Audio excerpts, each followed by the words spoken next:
আজ 5 বছর পর দেশে এলাম। কাউকে কিছু জানাইনি যে আজকে আমি আসব। আসলে গত সপ্তাহে আমার গ্র্যাজুয়েশন কমপ্লিট হয়েছে আর ভিসা কাল হাতে পেয়েছি, তাই সবাইকে সারপ্রাইজ দিব বলে আর জানিয়ে আসিনি। কিছুক্ষণ আগে দেশের মাটিতে পা রাখলাম, তাও আবার 5 বছর পর। মাটির গন্ধে মন প্রাণ জুড়িয়ে গেল। মনটা খুব ছটফট করছে বাবা মাকে দেখার জন্য। তাই আর এয়ারপোর্টে দেরি না করে বাসার উদ্দেশ্যে রওনা হলাম। যেতে 2 ঘন্টা সময় লাগবে। ততক্ষণে আপনাদের আমার পরিচয়টা দিয়ে নেই, যদিও অনেকেই আমাকে চিনে। আমি ওমর ফারুক ফাহিম, ওরফে ফাহিম শেখ। পরিবারে আমি, বাবা আর মা। আপুর বিয়ে হয়ে গেছে, তাই সেটা অন্য হিসাব। আর গল্পের নাম অনুযায়ী আমার আরেকটা ছোট ভাই আছে। শুধু গল্পেই আছে, বাস্তবে নেই। আপনাদের পরিচয় দিতে দিতে বাসায় চলে এলাম। ভাড়া মিটিয়ে বাসার দরজায় কলিং বেল দিলাম। তখন একটা ছেলে এসে দরজা খুলে দিল। বয়স 10 বছর হবে হয়তো। বুঝতে বাকি রইল না এটাই আমার ছোট ভাই। আমাকে দেখে বলল, জি, কাকে চাই বলুন। আসলে ফোনে কখনো ওর সাথে কথা হয়নি, তাই চিনতে পারছে না। কিরে মোটু, এখন দেখি আগের থেকে আরো মোটা হয়ে গেছিস। আমি ওকে মোটু বলেই ডাকতাম। আমাকে মোটো বলতেছেন কেন? আর কে আপনি? কাকে চাই? মা, মা দেখো তো কে এসেছে আর আমাকে মোটো বলতেছে। কি হয়েছে? ষাঁড়ের মতো চেঁচাচ্ছিস কেন? আর এখন কে আসবে, তাও এই ভর দুপুর বেলা? ওই মোটু, আমি তোর বড় ভাই ফাহিম। কি, তুমি আমার বড় ভাই? কিন্তু ভাইয়া তো বিদেশে। মা দেখে যাও, ইনি বলছেন ইনি নাকি ফাহিম ভাইয়া। কি আবল তাবল বলতেছিস? তোর ভাই আসলেও তো আমাদের না জানালেও তোর আপুকে জানাবে, কিন্তু তোর আপু তো কিছু বলেনি। ওই মোটু, আর কতক্ষণ দরজায় দাঁড় করিয়ে রাখবি? দে ভাই, ভিতরে যাই। এমনিতে সারা রাত প্লেনে জার্নি করলাম, তারপর 2 ঘন্টা জার্নি করে বাসায় আসলাম। আসলে তুমি ফাহিম ভাইয়া তো? ধুর চাপ তো। আর বল, মা কোথায় আছে? মা রান্নাঘরে আছে। আমি ভিতরে গিয়ে ডাইনিং রুমে ব্যাগ রেখে গেলাম রান্নাঘরে। গিয়ে পিছন থেকে মায়ের চোখ দুটা হাত দিয়ে ধরে ফেললাম। এই কে কে আমার চোখ ধরেছে? দেখি বলো তো, কে হতে পারে? আর কে হবে? আমার সেই দুষ্টু বাদর পোলা ছাড়া কে হবে? আমি চোখ ছেড়ে দিয়ে বললাম, তুমি কিভাবে বুঝলে যে আমি? আমি তোর মা, আমি না বুঝলে কে বুঝবে? তা এভাবে কাউকে কিছু না জানিয়ে আসলি যে? লাস্ট সপ্তাহে গ্র্যাজুয়েশন কমপ্লিট হয়ে তাই চলে এলাম, আর সারপ্রাইজ দিব বলে কাউকে জানাইনি। আচ্ছা যা, গিয়ে ফ্রেশ হয়ে খেতে আয়, আমি খাবার রেডি করছি। আর তোর বাবাকে কল করে আসতে বলছি। আচ্ছা বলে ফ্রেশ হতে চলে গেলাম। ফ্রেশ হয়ে খাবার টেবিলে চলে এলাম। এসে দেখি বাবাও চলে এসেছে। আমাকে দেখে বাবা বলল, তা সায়েন্টিস্ট দেশেই কি গবেষণা করবেন নাকি আবার আমেরিকা চলে যাবেন? এটা কি হচ্ছে? আসতে না আসতেই যাবার কথা বলতেছো? আরে এমনিতেই বলতেছিলাম। আমেরিকার একটা গবেষণাগার থেকে অ্যাপয়েন্টমেন্ট এসেছে, ভাবতেছি কি করা যায়। তা বাবা, এখন তোমার শরীরটা কেমন আছে? এতদিন ভালো ছিলাম না, এখন তুই চলে এসেছিস, তাই তোকে দেখে আগের চেয়ে ভালো হয়ে গেছি। তুই কেমন আছিস তা না বলেই আগে কাজের কথা জিজ্ঞাসা করে ফেললাম। আরে এটা তেমন কিছুই না। ভাবতেছিলাম বিকেলে একটু বের হব, কারণ অনেক বছর পর দেশে এলাম, তাই নিজের এলাকাটাকে আবার নতুন করে দেখব। আজকে না, কালকে যেও সকালে। আজকে এমনিতে অনেক জার্নি করে এসেছো। আচ্ছা ঠিক আছে। কথা বলতে বলতে দুপুরের খাবার শেষ। তারপর বিছানা ছেড়ে উঠে ফ্রেশ হয়ে নিচে নামলাম। তখন মা এসে নাস্তা করতে দিল। তখন শিওর হলাম যে এখন সন্ধ্যা। তারপর নাস্তা করে বের হলাম। অনেক বছর পর সেই চিরচেনা শহরে বের হলাম। এখানের অনেক কিছুই পরিবর্তন হয়েছে। আমার ছোটবেলার অনেক বন্ধুরা এখনও এখানেই থাকে, কিন্তু শহরের অনেক পরিবর্তন হওয়ায় তাদের ঠিকানা খুঁজে পাচ্ছি না। তাই আর আজকে কারোর সাথে দেখা করতে যাব না। কিছুক্ষণ ঘোরাঘুরি করে বাসায় চলে এলাম। ভাবতেছি আবার যাওয়ার আগে পর্যন্ত বাবার ব্যবসা দেখাশোনা করব। তাই রাতে খাবার টেবিলে বাবাকে বললাম, বাবা, ভাবতেছি আমিও কাল থেকে অফিস যাব, যতদিন দেশে আছি। আজকে তো মাত্র দেশে আসলি আর কাল থেকে অফিসে জয়েন করার কথা বলতেছিস? তো কি হয়েছে? এমনিতেও বাসায় একা একা ভালো লাগে না। ভালো না লাগলে বিয়ে করে ফেল, লেখাপড়া শেষ করে ফেললি, আর ভালো একটা চাকরিও পেয়েছিস। মা, আমি আসতে না আসতে তুমি আবার বিয়ের জন্য উঠে পড়েছো। এমন করলে কিন্তু আমি আগামী সপ্তাহেই চলে যাব। আরে থাক না, কিছুদিন যাক, তারপর না হয় এই বিষয়ে আলোচনা করা যাবে। তা ফাহিম, সেখানে কি তোর কোনো পছন্দের কেউ আছে নাকি? যদি থাকে তাহলে আমাদের ঝামেলাটা কমে যাবে। ধুর, আমি থাকবোই না এখানে। আগামী সপ্তাহেই চলে যাব। আসলেই কি তুই চলে যাবি? আচ্ছা ভাইয়া, তুমি বিদেশ থেকে কি কি এনেছো সেগুলো তো দেখালে না, আর আমাকে দিলেও না। যা, ভুলে গেছিলাম, খাওয়া শেষ করে দিচ্ছি। এভাবে কথা বলতে বলতে খাবার খেয়ে নিলাম। তারপর সবাইকে বললাম আমার রুমে আসতে। সবাই আসার পর সবাইকে তাদের জন্য আনা উপহার বুঝিয়ে দিলাম। মোটু তো খুশিতে লাফাতে শুরু করে দিল। তারপর ঘুমের জগতে হারিয়ে গেলাম। সকালে ফ্রেশ হয়ে নাস্তা করে রেডি হয়ে নিলাম। তারপর অফিসের জন্য বের হব, এমন সময় মোটু এসে বলল যে যাওয়ার সময় তাকে স্কুলে নামিয়ে দিয়ে যেতে, আর বাবা নাকি আজকে আগেই চলে গেছে। কি আর করার, আকিবকে নিয়ে চললাম। তারপর আকিবকে স্কুলে নামিয়ে দিয়ে অফিসের উদ্দেশ্যে চললাম। গাড়ি চলছে তার আপন গতিতে। হঠাৎ একটা মেয়ে গাড়ির সামনে চলে এলো। আসলে মেয়েটারও কোনো দোষ ছিল না, আমি একটু বেখালি হয়ে পড়েছিলাম, তাই এমন হলো। ভাগ্য ভালো, তাও অ্যাক্সিডেন্ট হয়নি। আমি তার আগে ব্রেক মেরে দিয়েছি। গাড়িটা একেবারে মেয়েটার কাছে গিয়ে থামলো। মেয়েটা ভয় পেয়ে চোখ বন্ধ করে ফেলেছে মনে হয়, তাই আমি তাড়াতাড়ি গাড়ি থেকে নেমে মেয়েটার সামনে গেলাম। গিয়ে জিজ্ঞাসা করলাম আর ইউ ফাইন? মেয়েটা চুপ করে আছে, তাই আবার জিজ্ঞাসা করলাম আপনি কি ঠিক আছেন? কোথাও লাগেনি তো আপনার? তখন মেয়েটা চোখ খুলে তাকালো, তখনও কিছু বলল না। তাই আবার জিজ্ঞাসা করলাম আপনি কি ঠিক আছেন, নাকি কোথাও লেগেছে আপনার? ডাক্তারের কাছে নিয়ে যেতে হবে নাকি? তখন মেয়েটা বলল না, আমি ঠিক আছি, বলে মেয়েটা চলে যেতে লাগলো। আমি পিছন থেকে অনেক ডাকলাম, কিন্তু কোনো রেসপন্স করলো না। তাই আমিও আবার গাড়িতে উঠে অফিসের উদ্দেশ্যে চললাম। কিছুক্ষণ পর অফিসে চলে গেলাম। সেখানে গিয়ে দেখি খুব সুন্দর করে অফিস সাজানো, আর সবাই ফুলের তোড়া নিয়ে গেটে নিয়ে দাঁড়িয়ে আছে। আমি গাড়ি থেকে নামা মাত্রই সবাই একে একে এসে আমাকে ফুলের তোড়া দেওয়া শুরু করলো, সাথে স্বাগতম প্লাস অভিনন্দন জানাচ্ছে। এইসব শেষে বাবা এসে বললেন কি হলো, তোর এত দেরি হলো কেন? আসলে বাবা, রাস্তায় একটা সমস্যা হয়েছিল, তাই আসতে একটু দেরি হয়েছে। ও আচ্ছা, ঠিক আছে, আয় সবার সাথে পরিচয় হয়নি, পরে চল আমরা আমার কেবিনে যাই। তারপর একে একে সবার সাথে পরিচিত হয়ে বাবার সাথে তার কেবিনে গেলাম। তারপর বাবা আমাকে কাজ বোঝাচ্ছেন। তারপর পিয়ন এসে কফি দিয়ে গেল। আমি আর বাবা কফি খাচ্ছি আর কাজের বিষয় দেখছি। তখনই বাবা বলল শোন, আমি কালকে একটা কাজে মালয়েশিয়া যাব 3 দিনের জন্য, আর এই 3 দিন তোকে অফিস সামলাতে হবে। আচ্ছা, তা না হয় হবে, কিন্তু কি কাজে যাবে তা তো বলো। আর এই 3 দিন কোনো মিটিং কি আছে নাকি? অফিসের কাজে যাব, আর কালকে 3টায় মিটিং আছে, আর বাকি সব তোকে ম্যানেজার বুঝিয়ে দিবে। আর মিটিংয়ে উনি তোর সাথেই থাকবেন। তোর যদি কোনো সমস্যা হয় তাহলে ওনাকে বলবি, উনি তোকে সব রকম সাহায্য করবেন। এইভাবে বাবা ছেলে কাজের ব্যাপারে কথা বলতে বলতে লাঞ্চের টাইম হয়ে গেল। তাই ক্যান্টিনে গিয়ে লাঞ্চ করে নিলাম। আমাদের ক্যান্টিনে দেখে সবাই অবাক হয়ে গেল। আসলে বাবা বলেছিল রেস্টুরেন্টে গিয়ে লাঞ্চ করতে, কিন্তু আমি বললাম ক্যান্টিনে যেতে। আমার সাধারণ মানুষের মতো চলাফেরা করতেই ভালো লাগে, তাই সবাইকে বললাম কি হলো, আপনারা লাঞ্চ করা বন্ধ করে দিলেন কেন? সবাই যার যার মতো লাঞ্চ করে কাজে যান। আসলে স্যার, আপনি আমাদের সাথে ক্যান্টিনে বসে খাবেন, তাই একটু অবাক হলাম। অবাক হবার কিছুই নেই, আমিও আপনাদের মতোই একজন মানুষ, তাই সবাই নিজেদের মতো লাঞ্চ করে নিজেদের কাজে ফিরে যান। তারপর বাবা আর আমি লাঞ্চ করে কেবিনে চলে গেলাম। তারপর আবার কাজ করা শুরু করলাম। কখন যে সন্ধ্যা হয়ে গেল তা বুঝতেই পারলাম না।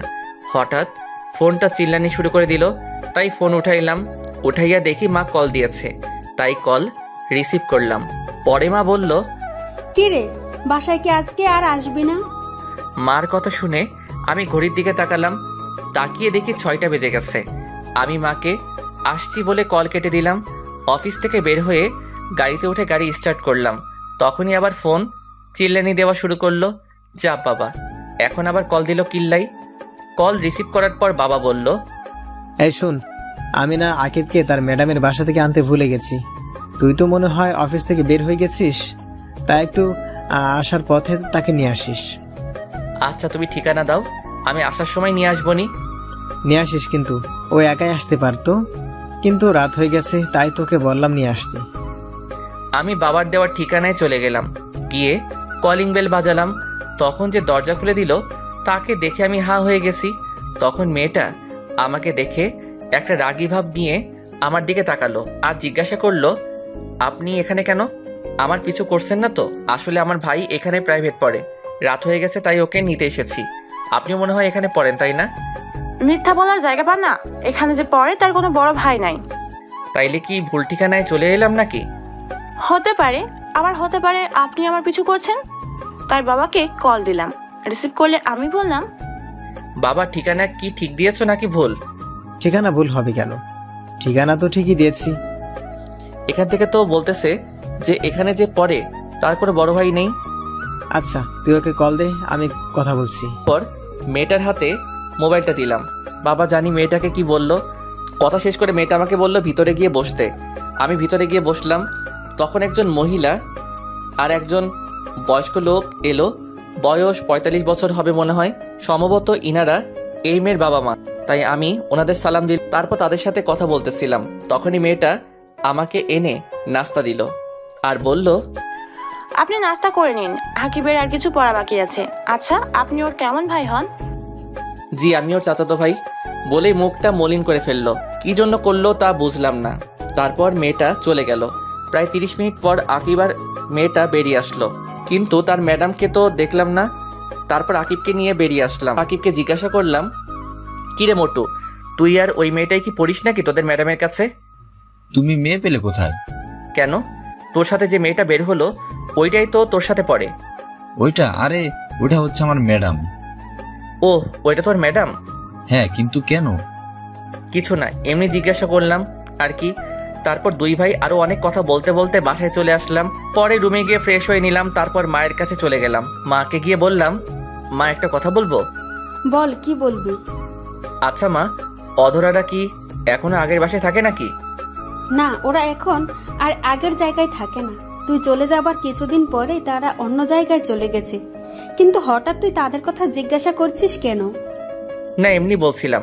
সেই কবে যে তাকে দেখেছিলাম, এখনো মনে হয় আগের থেকে অনেক সুন্দর আর কিউট হয়েছে হয়তো। হতে পারে, কিন্তু তুই এসব বলতেছিস কেন? তুই কি ওকে পছন্দ করতি নাকি? আর করলেও লাভ নাই। কেন? ওর বাবা মা 1 বছর আগে মারা যায়। এখন সে তার মামার বাসায় থাকে। আর গত বছর তার বিয়ে হয়ে গেছে শুনেছি। কথাটা শুনে মনটা খারাপ হয়ে গেল।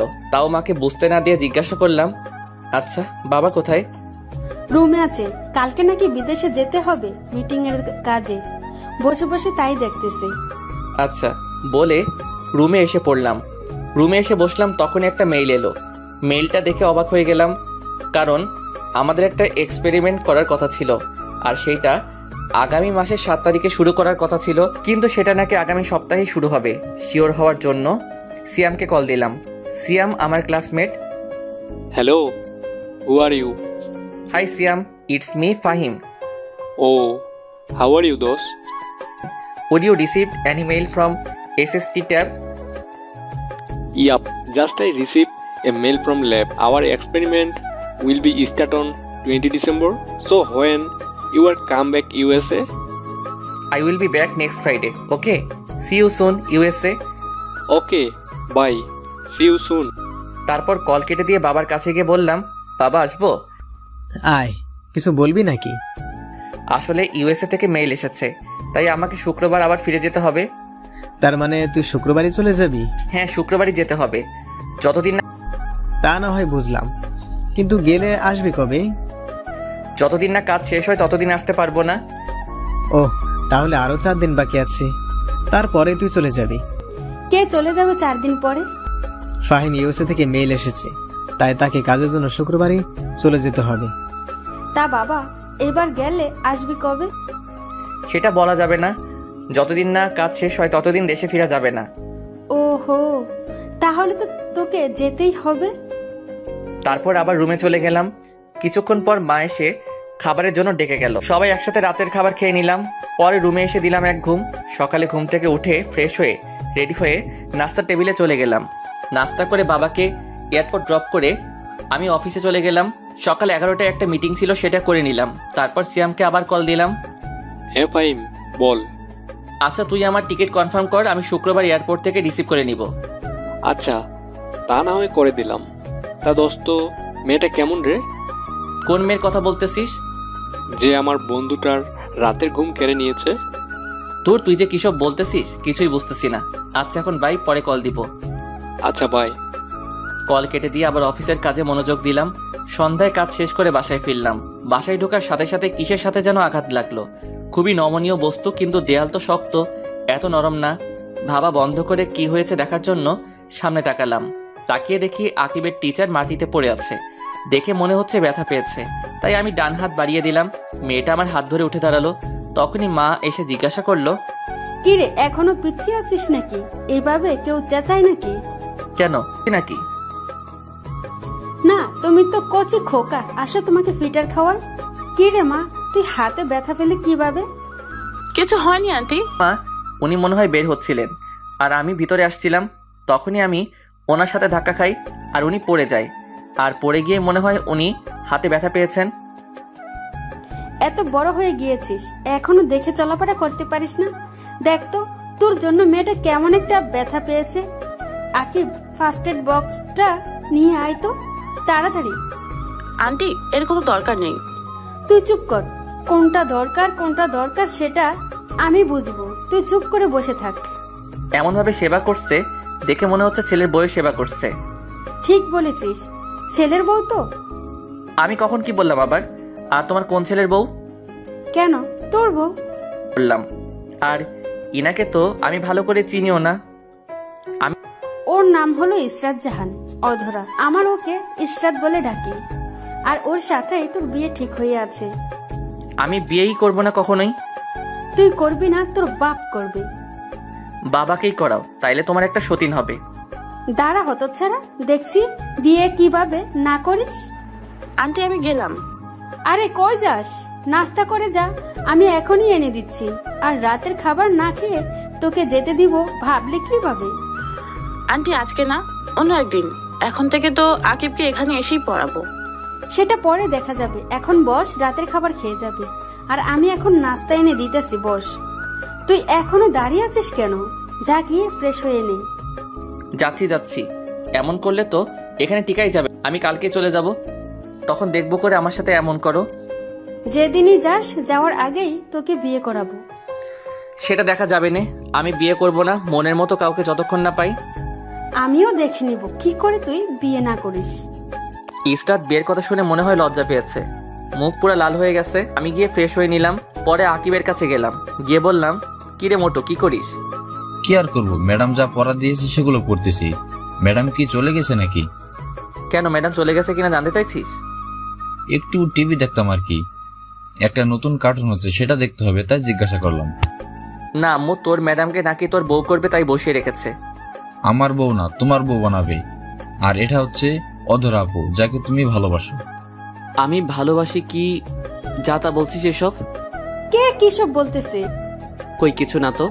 বলছিলাম কি, বিয়েটা যখন করতেই হবে তাহলে কালকেই করে নেই। চাইতেছিলাম বউকে একেবারে সাথে করে নিয়ে যাব। কিছুক্ষণ আগেই না বললি বিয়ে করবি না, এখন বলছিস বিয়ে করবি, বউকে সাথে নিয়ে যাবি? কিছুই তো বুঝতে পারছি না। আসলে মা, ভাইয়া পুরোটা বলার আগেই আমার মুখ চেপে ধরলাম। বড়দের মাঝখানে কথা বলতে নেই, মোটো সেটা কি জানিস না? তুই ওকে আটকালি কেন? আকিব কি বলছিলি বলতো? আমি ওকে চোখের ইশারায় না বলতে বলে মুখ ছেড়ে দিলাম। কিছু না মা, আসলে ভাইয়া চাইছিল চলে যাবে, আর তুমিও তো বললে ভাইয়াকে যেভাবে হোক বিয়ে করাবে, তাই। সত্যি তো? মিথ্যা কেন বলবো তোমার সাথে? তাহলে কি কালকেই বিয়ের ব্যবস্থা করবে নাকি? জি না, এখন আর আপনাকে বিয়ে আপনি যাওয়ার আগে করানো যাবে না। আগে আমাকে জানতে হবে কি জন্য এই সময়ের মধ্যে আপনি রাজি হয়ে গেছেন। ধুর, ভাল লাগে না। আমি কালকেই চলে যাব বলে সিয়ামকে কল দিলাম। হেই সিয়াম, listen, I will be back on first flight tomorrow, so you confirm the ticket and let me know. Okay, I will let you know by cutting the trick. Okay bye বলে call কেটে দিলাম। পরে রুমে গিয়ে packing করে নিলাম। তারপর সন্ধ্যার নাস্তা করে রুমে চলে এলাম। এসে বাবাকে কল দিয়ে জানিয়ে দিলাম যে আমি কালকেই চলে যাব। বাবা জানতে চেয়েছিল কি হয়েছে, আমি কিছুই বলিনি। তারপর হালকা একটা ঘুম দিলাম। মায়ের ডাকে ঘুম ভাঙলো। ঘুম থেকে উঠে ফ্রেশ হয়ে রাতের খাবার খেয়ে নিলাম। খাবার খেয়ে নিয়ে রুমে এসে বসেছিলাম। এমন সময় সিয়াম কল করে জানালো যে কাল সকাল 10টায় ফ্লাইট। আমি বললাম আচ্ছা ঠিক আছে। তারপর মা এসে বলল, এই শুন। বলো কি বলবা? আর একটা কথা, কালকে সকালে আমি চলে যাব, 6টায় বাসা থেকে বের হব। সত্যি তুই চলে যাবি? তা গেলে যাবি, তাতে কার কি আসে যায়? যা বলতে এসেছিলাম, আকিবের ম্যাডামকে বাসায় দিয়ে আয়। অনেক রাত হয়ে গেছে, তার উপর একটা মেয়ে এসে রাস্তায় যদি কিছু হয়ে যায়, তাই তুই তাকে বাসা পর্যন্ত দিয়ে আয়। আমি যেতে পারবো না, ড্রাইভারকে বলো দিয়ে আসতে। ড্রাইভার তো চলে গেছে। চলে গেছে মানে? এখন কয়টা বাজে? ড্রাইভার চলে গেছে? এখন রাত 11টা বাজে। আর কোনো কথা না বলে ওকে দিয়ে আয়, না হলে এই ঘরে তোর কোনো জায়গা হবে না। কি আর করার, এক প্রকার বাধ্য হয়েই অধরাকে নিয়ে গেলাম। রাস্তায় যাওয়ার সময় একটা কথাও বলেনি। তারপর ওকে ড্রপ করে বাসায় চলে এলাম। তারপর ফ্রেশ হয়ে দিলাম এক ঘুম। সকালে ঘুম থেকে উঠে ফ্রেশ হয়ে লাগেজটা গুছিয়ে নিলাম। রাতেই গোছানো ছিল, কিন্তু কিছু জিনিস গোছানোর বাকি ছিল, সেগুলো গুছিয়ে নিলাম। তারপর রেডি হয়ে ড্রাইভারকে কল দিলাম গাড়ি বের করার জন্য। তারপর বেরিয়ে পড়লাম। 9টার সময় ফ্লাইট। আজ আকিবের বন্ধ, তাই তাকে সাথে করে নিয়ে এসেছি। আর বাবার ফ্লাইটও সকাল 11টায় ল্যান্ড করবে, তাই সে বাবার সাথে চলে যাবে। আর গাড়ি তো আছেই। তারপর আকিবের কাছ থেকে বিদায় নিয়ে এয়ারপোর্টের ভিতরে প্রবেশ করলাম। ভিতরে গিয়ে সব ঝামেলা শেষ করে নিলাম, সাথে টিকিটও কালেক্ট করে নিলাম। আর এয়ারপোর্টে ঢোকার আগে আকিবের কাছে একটা গিফট দিয়ে এসেছি। বলেছি এটা অধরাকে দিয়ে দিতে, আর মাকে যেন কিছু না জানাই। তারপর প্লেনে গিয়ে বসে পড়লাম। এখন 9টা 30 বাজে। এখন শুধু অপেক্ষা কখন প্লেন ছাড়বে। প্রায় 40 মিনিট পর প্লেন তার গন্তব্য এর উদ্দেশ্যে রওনা দিল। দীর্ঘ জার্নি করার পর আমেরিকা পৌঁছে গেলাম। তারপর এয়ারপোর্ট থেকে ট্যাক্সি নিয়ে ফ্ল্যাটের উদ্দেশ্যে রওনা দিলাম। ফ্ল্যাটে পৌঁছে গিয়ে কলিং বেল বাজালাম। সিয়াম এসে দরজা খুলে দিল। ভিতরে গিয়ে ফ্রেশ হয়ে নিলাম। তারপর বাসায় কল দিয়ে জানিয়ে দিলাম যে আমি এখানে পৌঁছে গেছি। জানিয়ে একটা ঘুম দিলাম, কারণ এখানে এখন সকাল আর বাংলাদেশে রাত, তাই কিছুদিন সমস্যা হবে। আমি ঘুমিয়ে যাওয়ার পর সিয়াম শপিং মলে চলে গেল। শপিং থেকে খাবারের সব জিনিস নিয়ে এলো। আসলে এখানে সিয়াম তার বউয়ের সাথেই থাকে। গত সপ্তাহে ওদের বিয়ে হয়েছে। আমি যাওয়ার আগেই ওদের বিয়েটা করিয়ে দিয়ে যাই, কিন্তু তাদের বিয়েটা ফ্যামিলিগতভাবেই হয়। সিয়ামের বউয়ের নাম হচ্ছে অরিন। তারা এখানেই থাকে, কিন্তু তারা বাংলাদেশি। কি করে এটা হলো ভাবছেন তো? তাহলে চলুন শুরু থেকে বলি। ফ্ল্যাশব্যাক। 5 বছর আগে আমার সায়েন্টিস্ট হওয়ার স্বপ্ন পূরণ করার জন্য একটা স্কলারশিপের আবেদন করি, আর কিছু মাস পরে সেটা পেয়েও যাই। আর সেটা আমেরিকার ছিল, তাই এই সুযোগ হাতছাড়া করতে চাইনি। তারপরে আমি আমেরিকা চলে আসি আপনজনদের ছেড়ে। এখানে এসে তেমন কাউকে চিনতাম না, ভার্সিটির হলেও জায়গা ছিল না। তখনই আমার সিয়ামের সাথে দেখা হয়। তারপর সিয়ামের সাথে আমার প্রবলেমটা শেয়ার করার পর সে বলে তার সাথে থাকতে। তার সাথে তার আরেক বন্ধু থাকে, তার নাম মেঘ। তারপর থেকে আমরা একসাথে থাকি। আর সিয়ামের বউ হচ্ছে আমাদের বাড়িওয়ালার মেয়ে। আর ভার্সিটি থেকেই এদের রিলেশন। আর আমাদের বাড়িওয়ালা আমাকে খুব পছন্দ করত, তাই আমার সাথে অরিনের বিয়ে দিতে চেয়েছিল, কিন্তু আমি মানা করে দেই। কারণ ভালো একজনকেই বাসা যায়, অনেকজনকে নয়। অনেকজনকে ভালোবাসাটা ভালোবাসা নয়, সেটা হচ্ছে চোখের মোহ বা টাইম পাস। আর আমি অধরাকে ভালোবাসতাম, তাই বাড়িওয়ালাকে মানা করে দিয়েছিলাম। অনেক কষ্টে বাড়িওয়ালাকে রাজি করিয়েছিলাম অরিন আর সিয়ামের বিয়ে দিতে। তাদের বিয়ের পর আমিও চলে যাই দেশে। তারপর সেদিন মা যখন বলল যে অধরার বিয়ে হয়ে গেছে, তখন খুব কষ্ট হয়েছিল। কিন্তু আকিবের কাছ থেকে জেনে পরে আবার খুশিতে নাচতে মন চাচ্ছিল। আর বাকিটা তো আপনারা জানেনই। সিয়াম মার্কেট থেকে আসার পর অরিন গিয়ে রান্না করলো, আমিও গিয়ে গোসল করে নিলাম। তারপর সবাই একসাথে লাঞ্চ করে নিলাম। বিকেলে সবাই মিলে অনেকক্ষণ আড্ডা দিলাম। পরে সন্ধ্যায় আমি, সিয়াম আর মেঘ ঘুরতে বের হলাম। রাতের আমেরিকা দেখতে খুবই চমৎকার। এর উপরে রাগ দেখিয়ে তো চলে এলাম। এখন আর ভালো লাগছে না। বাইরে ঘোরাঘুরি করে রাত 10টায় বাসায় এলাম। এসে ফ্রেশ হয়ে নিলাম। তারপর রাতের খাবার খেলাম। আঙ্কেল আন্টির সাথে কিছুক্ষণ আড্ডা দিয়ে ঘুমাতে চলে গেলাম। ঘুমানোর আগে কল দিয়ে বাবা মায়ের সাথে কথা বললাম। পরে আকিবকে জিজ্ঞাসা করলাম, কিরে মোটু, কেমন আছিস? জি আমি ভালো আছি ভাইয়া, তুমি কেমন আছো? আলহামদুলিল্লাহ, আমিও ভালো আছি। তা আজকে কি তোর ম্যাডামের কাছে পড়তে গিয়েছিলি নাকি? হ্যাঁ ভাইয়া গিয়েছিলাম, আর সেটাও দিয়ে এসেছি, কিন্তু সেটাতে কি এমন আছে যা আমাকে দেখতে দিলে না? কালকে পড়তে গেলেই দেখতে পাবি। আচ্ছা এখন রাখি, ঘুমাবো। সকালে উঠে কল দিবনি। এখন ঘুমাবে কেন? এখন তো সকাল। ওরে গাধা, এটা আমেরিকা। বাংলাদেশে সকাল হলে এখানে রাত, আর এখানে সকাল হলে বাংলাদেশে রাত। তুই কি তোদের সমাজ বই পড়িসনি নাকি? ও আচ্ছা ভাই। তারপর ফোন রেখে দিলাম এক ঘুম। হঠাৎ ফোনের চিল্লানির আওয়াজে ঘুমটা ভেঙে গেল। দূর শালা, এখন আবার কে ফোন দিল? মাত্র ঘুমাইলাম। বিরক্তি বোধ নিয়ে ফোনের দিকে তাকিয়ে দেখি বাংলাদেশের নাম্বার, কিন্তু এটা তো বাবা মা বা আপুর নাম্বার না। এইসব ভাবিতে ভাবিতে কলটা কাটিয়া গেল। আবার কল আসায় ভাবনার জগৎ থেকে বেরিয়ে এসে কল রিসিভ করলাম। কল রিসিভ করে আমি, আসসালামু আলাইকুম, কে বলছেন? ওয়ালাইকুম আসসালাম। লেখক সাহেব কেমন আছেন? জি আলহামদুলিল্লাহ ভালো, কিন্তু আপনি কে? কি করতেছেন এখন? আগে বলুন তো আপনি কে, কারণ বাংলাদেশে আমার নাম্বার আমার বাবা মা ছাড়া আর কেউ জানে না। কিন্তু আপনি পেলেন কোথায়? আস্তে আস্তে সব জানতে পারবেন। আমি এখনই টুট টুট টুট। আমি কত শেষ করার আগেই কলটা কেটে দিল। আমিও আবার দিলাম আরেক ঘুম। আবার ঘুমটা ভেঙে গেল সিয়ামের ডাকাডাকির কারণে। তাই ঘুম থেকে উঠে ওকে দিলাম কিছুক্ষণ উত্তম মধ্যম দোলাই, কিন্তু মেঘকে দেখতে পেলাম না। সিয়ামকে জিজ্ঞাসা করে জানতে পারি ও নাকি ভার্সিটি গেছে, কিন্তু ও তো আমাদের সাথেই ডিগ্রি নিয়েছে। আরে তুই বুঝতে পারিসনি ও কেন গিয়েছে? কেন? দূর বেটা, এই 2 দিনেই ভুলে গেলি? মেঘ লুচ্চামি করতে ভার্সিটিতে গিয়েছে। শালায় এখনো ভালো হয়নি, এখনো সেই লুচ্চামি করে। এই লুচ্চামি করতে গিয়ে যে মেয়ে কত মেয়ের হাতে মাইর খাইছে তা হিসাবের বাহিরে। এরই মধ্যে আগমন অরিনের। এসে আমাকে জিজ্ঞাসা করলো, ভাইয়া কার কথা বলছেন? কে মেয়েদের হাতে মার খেয়েছে? কে আবার? তোমার গুণধর স্বামী। ভাইয়া সত্যি বলছেন তো নাকি? অরিন, তুই আমার ছোট বোনের মতো। আমি তোকে মিথ্যা বলবো এটা তুই ভাবতে পারলি কি করে? বুঝতে পারছি তোরা কেউ আমাকে দেখতে পারিস না, তাই আমি ঠিক করেছি আমি এখান থেকে চলে যাব। আমার বলা শেষ করে তাকিয়ে দেখি অরিন সিয়ামকে মারা শুরু করে দেয়, আর সাথে কান্না করতে করতে বলছে, আমি তোকে এত ভালোবাসি আর তুই অন্য মেয়েদের পিছনে ঘুরিস কেন? এখন কি আমাকে আর ভালো লাগে না? আরে ফাহিম, এগুলো মজা করে বলেছে, আমি এমন কিছুই করি নাই। তাদের এই রোমান্টিক ঘটনা দেখে বললাম, এই তোরা এভাবেই থাক। বলেই আমি কিছু ছবি তুলে নিলাম। এইসবের মানে কি ভাইয়া? আসলে আরেকবার পরীক্ষা করে দেখে নিলাম যে তোমাদের দুইজনের ভালোবাসা একই রকম আছে কিনা। তাই বলে তুই এটা করবি?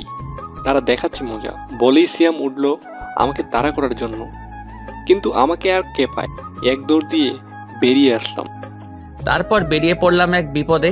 দৌড়েতে চলে এলাম কিন্তু গাড়ির চাবি তো আনিনি, তাই আবার ফিরে গিয়ে চাবি নিয়ে এলাম। তারপর গাড়িতে উঠে গাড়ি স্টার্ট দিলাম। পরে কিছুক্ষণ ঘোরার উদ্দেশ্যে বাসা থেকে বের হলাম। কিছু দূর যাওয়ার পর দেখি রাকিবা দাঁড়িয়ে আছে, তাই তাকে দেখে গাড়ি দাঁড় করালাম। রাকিবা হচ্ছে আমার ফ্রেন্ডের বোন। ফ্রেন্ডের সাথে পরে পরিচয় করিয়ে দিবনি।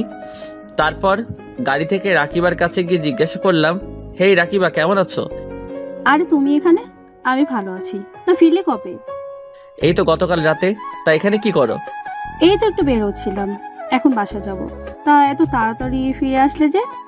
এখানে একটা কাজ পড়েছে তাই চলে এসেছি। তা এখানেই থাকার চিন্তা করেছো নাকি? না, এখানে থাকার কোনো প্ল্যান নাই। 6 মাসের একটা কাজ আছে, সেটা শেষ হলেই চলে যাব। তা বিয়ে করবে না নাকি সারা জীবন সিঙ্গেল থাকবা? করবো বলতে বিয়ে তো করেই ফেলেছি আরো 5 বছর আগে। মানে? আপনারা বুঝতে পারেন নাই, সেটা আমি না বলে বুঝবেন কি করে? তাহলে চলুন বলি।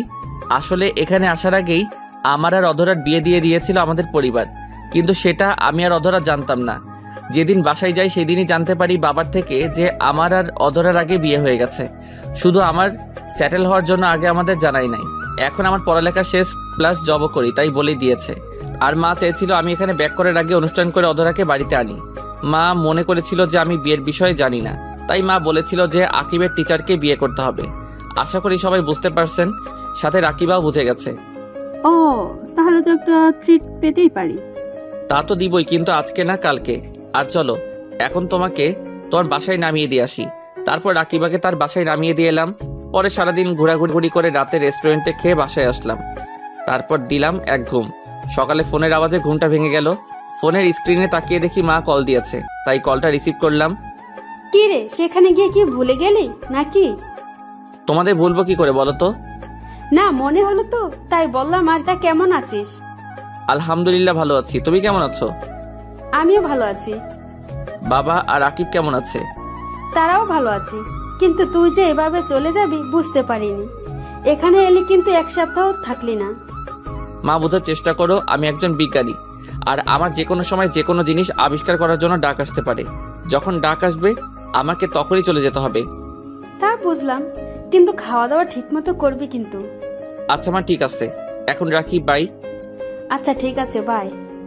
তারপর ফ্রেশ হয়ে নিলাম, দেখি নাস্তার টেবিলে সবাই অপেক্ষা করছে আমার জন্য। তখন আমিও গিয়ে বসে পড়লাম তাদের সাথে। তখন আঙ্কেল জিজ্ঞাসা করলো, বাবা, তোমাদের এক্সপেরিমেন্ট কবে থেকে শুরু হবে? জি আঙ্কেল, এই তো শুক্রবারে শুরু হবে। তা ততদিন কি তোমাদের সেখানে থাকতে হবে নাকি? জি আঙ্কেল, আমাদের সেখানেই থাকতে হবে। আর একটা কথা আঙ্কেল, আজকে রাতে একটা পার্টি দিতে চাই আপনার বাগানে, যদি আপনার কোনো আপত্তি না থাকে। এতে আপত্তি থাকার কি আছে? তোমাকে আমি বলেছি না, এটাকে তুমি তোমার নিজের বাড়ি ভাবতে পারো। ধন্যবাদ আঙ্কেল, তাহলে আমি আয়োজন শুরু করি। আর হ্যাঁ, আপনাদেরও কিন্তু থাকতে হবে। তা না হয় থাকবো, কিন্তু পার্টিটা কিসের সেটা তো বলো। সেটা সারপ্রাইজ। আচ্ছা বাবা, তাহলে থাক, আর দরকার পড়লে বলিও, আমরাও তোমাকে সাহায্য করব।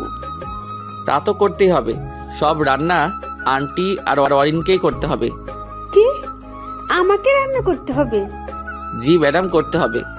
আচ্ছা ঠিক আছে, কিন্তু কয়জন আসবে? বেশি না, আমরা যতজন বন্ধু আছি তারাই, আর তাদের সাথে শুধু সাব্বিরের বোন আসবে। আর শুনো, সব কিন্তু বাঙালি খাবার রান্না করতে হবে। ও, তাহলে তো কোনো ব্যাপারই না। ঠিক আছে, বাঙালি রান্নাই করব। তাহলে আমি ইভেন্ট ম্যানেজমেন্টের লোকের সাথে কথা বলতেছি, আর সিয়াম তুই সবাইকে কল করে জানিয়ে দে। আচ্ছা। তারপর আমি ইভেন্ট ম্যানেজমেন্টের লোকদের কল করে আসতে বললাম। কিছুক্ষণ পর এসে তারা তাদের কাজ শুরু করে দিল, আর সন্ধ্যা পর্যন্ত তারা তাদের কাজ করলো। তারপর একে একে সবাই আসা শুরু করলো, আর আমি গিয়ে সবার সাথে কুশল বিনিময় করে নিলাম। তখন সবার মুখেই শুধু একটাই কথা, সারপ্রাইজটা কি? তখন আমি বললাম, অ্যাটেনশন গাইস, অপেক্ষার প্রহর শেষ। জানি আপনারা সবাই অধীর আগ্রহে আছেন যে কী কারণে আজকের এই পার্টিটা।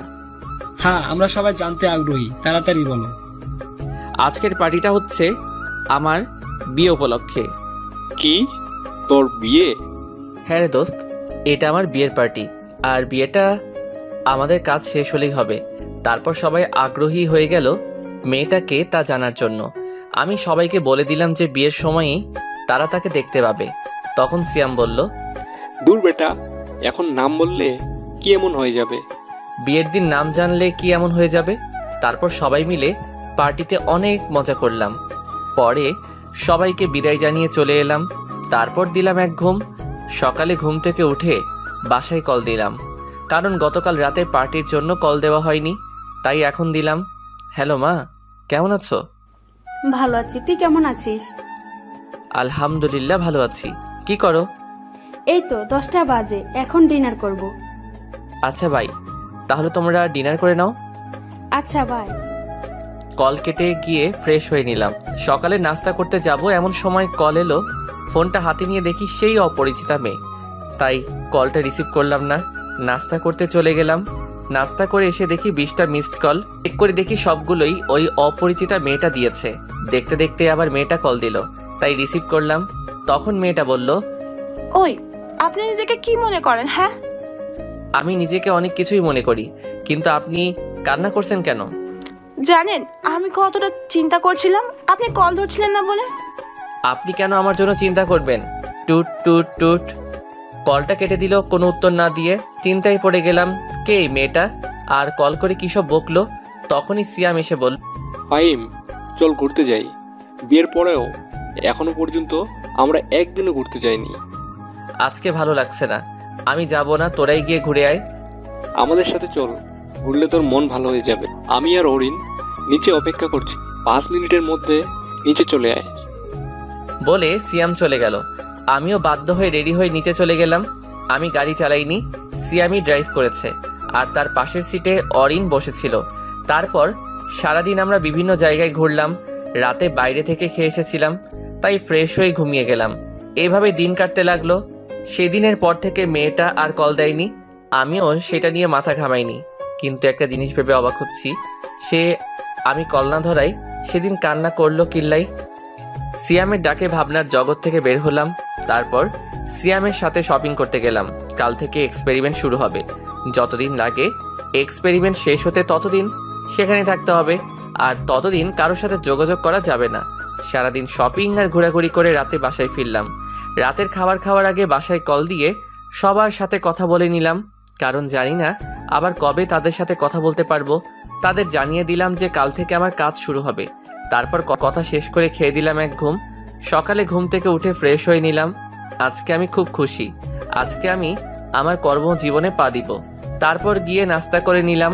ফোনটা বন্ধ করে বাসায় রেখে নিলাম, কারণ সেখানে আমি সবাইকে বলে দিয়েছি কেউ যেন ফোন নিয়ে না যায়। আমি চাই যত তাড়াতাড়ি সম্ভব কাজটা শেষ করতে, প্লাস সবাই যেন শুধু কাজেই মনোযোগ দেয়, কারণ কাজটা খুব ইম্পর্টেন্ট। একটু ভুল হলে সব শেষ। তারপর আমি, সিয়াম আর অরিন বেরিয়ে পড়লাম এসএসটি ল্যাবের উদ্দেশ্যে। ল্যাব থেকেই গাড়ি পাঠানো হয়েছিল। গাড়িতে উঠে দেখি শান্ত প্লাস আমার বাকি বন্ধুরাও আছে। আসলে এই প্রজেক্টে শুধু আমরা বন্ধুরাই, আর সাথে কিছু আমেরিকার ফ্রেন্ড। তাদের সাথে কথা বলতে বলতে আমরা ল্যাবে পৌঁছে গেলাম। ল্যাবরেটরিটা অনেক বিশাল জায়গা নিয়ে বানানো। যখন এই প্রজেক্টের কাজের জন্য অফার পাই তখনই এই ল্যাব ঘুরে দেখার জন্য আমন্ত্রণ জানিয়েছিল, কিন্তু দেশে যাওয়ার চক্করে আর ঘুরে দেখা হয়নি। ফ্রেশ হয়ে সম্পূর্ণ ল্যাব ঘুরে দেখলাম, তারপর নিজেদের কাজ বুঝে নিলাম। তারপর সারাদিন ল্যাব ঘুরে দেখলাম। রাতে খেয়ে যে যার রুমে গিয়ে ঘুমিয়ে পড়লাম, কারণ কাজ কালকে থেকে শুরু হবে। সকালে ঘুম থেকে উঠে ফ্রেশ হয়ে নাস্তা করে কাজে লেগে পড়লাম। 12টা পর্যন্ত কাজ করলাম। পরে গিয়ে গোসল করে দুপুরের খাবার খেয়ে নিলাম সবাই একসাথে। খেয়ে আবার এক্সপেরিমেন্টের কাজে লেগে পড়লাম। রাত 8টায় কাজ শেষ করে রাতের খাবার খেয়ে দিলাম এক ঘুম। এভাবেই কেটে গেল 6 মাস। এখন যদি কেউ আমাকে দেখে তাহলে নির্ঘাত পাগল বলবে, কারণ চুল দাড়ি সবই অনেক বড় বড় আছে। আজকে আমাদের এক্সপেরিমেন্টের শেষ ট্রায়াল হবে। যদি সফল হই তাহলে কালকে এখান থেকে মুক্তি পাবো। সকালে অনেকে আছেন যারা শুধু গল্প পড়েই চলে যান।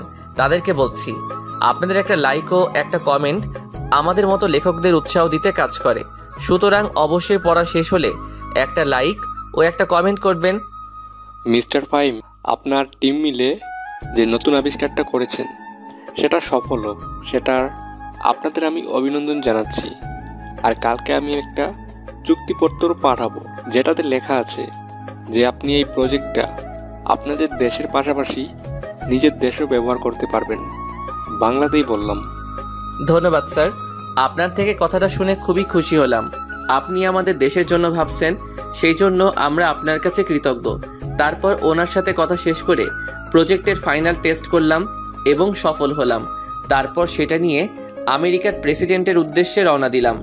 গিয়ে দেখি তিনি প্রেস মিটিংয়ের আয়োজন করেছেন, তাই আমি সেখানে না গিয়ে সিয়ামকে আর আমাদের ওখান থেকে আমেরিকান এক ফ্রেন্ডকে পাঠাই। তারা গিয়ে প্রেসিডেন্টের সাথে প্রেস মিটিংয়ে অ্যাটেন্ড করে। সেখানে কনফারেন্স কলে আমাদের দেশের প্রধানমন্ত্রীও ছিলেন। তখন প্রেসিডেন্টের সামনে প্রজেক্টের প্রেজেন্টেশন করে দেখালো সিয়াম। তখনই বাঁধলো এক বিপদ। প্রেসিডেন্ট ও প্রধানমন্ত্রী আমাকে খোঁজা শুরু করে দিল। তখন সিয়াম আমাকে বলতে এলো, আমি তাকে বলে দিলাম যে প্রেসিডেন্টকে বুঝিয়ে বলতে যে আমি প্রেস মিট শেষে ওনার সাথে দেখা করব, কারণ আমার এত পাবলিসিটির দরকার নাই। আমি সবসময় সাধারণভাবে চলাফেরা করতে চাই। তারপর প্রেস মিট শেষে আমরা সবাই গিয়ে ওনার সাথে দেখা করলাম। উনি খুবই রাগ করলেন যে আমি কেন মিটিংয়ে ওনার সাথে আসিনি কেন। আমি অনেক বুঝিয়ে বললাম, তাও ইনি কিছুতেই কিছু মানতে রাজি না। শেষ পর্যন্ত রাজি হলো, তাও ওনার বাসায় আজকে রাতে ডিনার করলে। তখন আমি বললাম, আসলে স্যার আমি চাইছিলাম আজকেই দেশে ফিরে যেতে, তাই আপনার সাথে ডিনারে অ্যাটেন্ড করতে পারবো না। সমস্যা নাই, তাহলে আজকে লাঞ্চ করবে আমার সাথে, এরপরে আর কোনো কথা বলবে না। আর ফ্লাইট নিয়ে তোমাদের চিন্তা করতেই হবে না, আমাদের দেশে এয়ারফোর্স গিয়ে তোমাকে দিয়ে আসবে। কি আর করার, বাধ্য হয়ে রাজি হয়ে গেলাম। তারপর ওনার থেকে বিদায় নিয়ে প্লাস সবাইকে বিদায় দিয়ে বাসায় চলে এলাম। বাসায় এসে পার্লারে চলে গেলাম চুল দাড়ি ছোট করার জন্য, না হলে মানুষ দেখলে পাগল বলবে। পার্লার থেকে এসে গোসল সেরে রেডি হয়ে নিলাম। তারপর ফোনটা অন করলাম। অন করে দেখে বাসা থেকে যতগুলো কল আসেনি, ওই মেয়ে তার থেকে বেশি কল দিয়েছে প্লাস মেসেজ দিয়েছে। দেখতে দেখতে বাবা কল দিল, আমিও কল রিসিভ করলাম। আসসালামু আলাইকুম বাবা, কেমন আছো? আর বাসার সবাই কেমন আছে? ওয়ালাইকুম আসসালাম, আলহামদুলিল্লাহ আমি ভালো আছি, আর বাসার সবাই ভালো আছে। এইমাত্র নিউজে দেখলাম কংগ্রেস। আমি জানতাম তোরা পারবি। ধন্যবাদ, কিন্তু এখন কয়টা বাজে? এই তো রাত 1টা বাজে। এত রাত পর্যন্ত জেগে আছো কেন? মনে তো হচ্ছে প্রতিদিনই অনেক রাত পর্যন্ত জাগনা থাকো। এই না না, প্রতিদিন না, এই সপ্তাহখানিক ধরে। কারণ তুই তো বলছিলি যে 6 মাস পর তো এক্সপেরিমেন্ট শেষ হবে, তাই প্রতিদিন রাতে খবর দেখার জন্য জেগে থাকতাম। কবে যে নিউজে বলবে আমার ছেলেটার কাজ শেষ হবে আর কবে আমার ছেলেটা দেশে ফিরবে। তা বাবা, দেশে কবে ফিরবি? এটা সারপ্রাইজ যে দেশে কবে ফিরবো। এখন গিয়ে চুপচাপ ঘুমিয়ে পড়ো। বয়স তো কম হলো না, বুঝো না কেন যে রাত জাগলে শরীর খারাপ হবে? আর ওষুধ ঠিকমতো খাচ্ছ তো? আচ্ছা ঠিক আছে, মনে থাকবে। ঔষধ না খেলে কি আমার রক্ষা আছে নাকি? তোমার সাথে এমনই হওয়া উচিত। ওকে বাই, পরে কথা বলবো, তুমি ঘুমাও। এখন আবার প্রেসিডেন্টের সাথে লাঞ্চ করতে যেতে হবে। আচ্ছা বাবা, যা। আর শোন, সাবধানে থাকবি। আমি আচ্ছা বলে কল কেটে দিলাম। হঠাৎ গাড়ির হর্নের শব্দ শুনতে পেলাম। বের হয়ে দেখি আমাদের নিতে গাড়ি পাঠিয়ে দিয়েছে। তারপর আমরা গিয়ে গাড়িতে উঠে বসলাম। গাড়ি চললো তার আপন গতিতে। কিছুক্ষণ পর আমরা প্রেসিডেন্টের বাংলোয় পৌঁছে গেলাম। সেখানে আমাদের ফুলের তোড়া দিয়ে আমন্ত্রণ জানানো হলো। তারপর সবাই একসাথে লাঞ্চ করে নিলাম। ও আপনাদের তো বলাই হয়নি, আমরা 10 জন মিলে টিম করে করে কাজ করেছিলাম প্রজেক্টটাতে। তারপর প্রেসিডেন্ট জানতে চাইলেন, তা ফাইম, সবাই তো বিয়ে করে ফেললো এখানে, শুধু তুমি ছাড়া। তা বিয়ে করার কি কোনো প্ল্যান নাই নাকি? সবে মাত্র তো নিজের কাজে জয়েন করলাম, তা ভাবছি এইবার দেশে গিয়ে বিয়ে করে নিব। আর আপনাকে কিন্তু আসতেই হবে।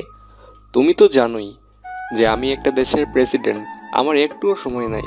আজকে অনেক কষ্ট করে সময় বের করে নিলাম তোমাদের সাথে লাঞ্চ করার জন্য। তবুও আমি যথাসাধ্য চেষ্টা করব। আরেকটা কথা, একা গেলে হবে না কিন্তু, পরিবারের সবাইকে নিয়ে যেতে হবে। আচ্ছা ঠিক আছে, এখন আমাকে উঠতে হবে। বিকালে আবার হোয়াইট হাউসে মিটিং আছে। তা তোমার কখন যাবে? এখান থেকে গিয়ে কিছু শপিং করব। রাতে দেখি 8টার কোনো ফ্লাইটে যাব। তা হচ্ছে না, আমি যেটা বলেছি সেটাই হবে। এয়ারপোর্টে তোমাদের জন্য হেলিকপ্টার রাখা থাকবে। তা তোমরা কয়জন যাবে? তাহলে 2টা হেলিকপ্টার পাঠিয়ে দিব। তাহলে আমি এখন উঠি, কেমন? ও তোমাদের তো প্রজেক্টটার টাকাটা দেওয়াই হয়নি। এই নাও, এখানে $1 লাখ করে আছে। এটা তোমাদের বেতন। ওকে স্যার, তাহলে আমরা উঠি এখন। তারপর ওনার কাছ থেকে বিদায় নিয়ে চলে আসলাম। গাড়ি এসে আমাদের নামিয়ে দিয়ে গেল। গিয়ে ফ্রেশ হয়ে শুয়েছিলাম, তখনই আবি আসলো। এসে বলল, শোন, তুই তো বললি যে 3 জন যাব, কিন্তু আমি তো তোকে দেখতেছি। আর বাকি 2 জন কই? কেন, তুই আর অরিন? সত্যি আমরা যাব নাকি তুই মজা করতেছিস? তুই না গেলে বিয়ের সব দিক কে দেখাশোনা করবে? এর জন্য আমাদের নিয়ে যাচ্ছিস? দূর শালা, এত সিরিয়াস হচ্ছিস কেন? যা গিয়ে রেডি হয়ে নে, শপিংয়ে যেতে হবে, হাতে সময় কম। রাত 8টায় আবার ফ্লাইট। আচ্ছা যাচ্ছি। আর শোন, অরিনকেও সাথে নিয়ে নিস, আমি তো আবার মেয়েদের কাপড় কিনতে পারবো না। আচ্ছা ঠিক আছে। কিছুক্ষণ পর আমরা 3 জনে বেরিয়ে পড়লাম শপিংয়ের উদ্দেশ্যে। শপিং করতে প্রায় ঘন্টা সময় লেগেছে। এখন 6:30 বাজে, তাই সুটকেস গুছিয়ে নিচ্ছি। যা কেনাকাটা করলাম সেগুলো একটাতে নিলাম, আর আমার কাপড় চোপড় একটাতে নিলাম। 7টায় বের হলাম এয়ারপোর্টের উদ্দেশ্যে, কারণ এখন রাস্তায় জ্যাম থাকতে পারে। 7:30-এ আমরা এয়ারপোর্টে পৌঁছে গেলাম। তারপর এয়ারপোর্টে ঝামেলা মিটিয়ে ভিতরে প্রবেশ করলাম। আমাদের লাগেজগুলো কুরিয়ারে দিয়ে দিলাম। তারপর এয়ারপোর্টের ভিতর একটা গাড়ি করে আমাদেরকে হেলিকপ্টার পর্যন্ত নিয়ে যাওয়া হলো। তারপর আমাদের জন্য রাখা হেলিকপ্টারগুলোতে আমরা উঠলাম। আমি একটাতে উঠলাম, আরেকটাতে আবির আর অরিন উঠেছিল। তারপর হেলিকপ্টার উড়াল দিল আমাদের নিয়ে। দীর্ঘ 18 ঘন্টা পর আমরা বাংলাদেশের মাটিতে নামলাম। তারপর পাইলটদের বিদায় দিয়ে এয়ারপোর্টে প্রবেশ করলাম। আমাদের লাগেজগুলো আগে এসে গিয়েছিল, তারপর সেগুলো কালেক্ট করে নিলাম। এয়ারপোর্টের কাজ সারতে আরও 1 ঘন্টা লেগে গেল। দুপুর হয়ে এসেছে এখানে। এয়ারপোর্ট থেকে বের হয়ে একটা গাড়ি নিলাম। গাড়ি নিয়ে বাসার উদ্দেশ্যে রওনা দিলাম। বাসায় যেতে 3 ঘন্টা লাগলো। ঢাকা শহরে এই জ্যাম একবার শুরু হলে শেষ হওয়ার নাম নেয় না, তাই যেতে এত সময় লাগলো। গাড়ির ভাড়া মিটিয়ে নিলাম। পরে কলিং বেল বাজালাম। মা এসে দরজা খুলে দিল।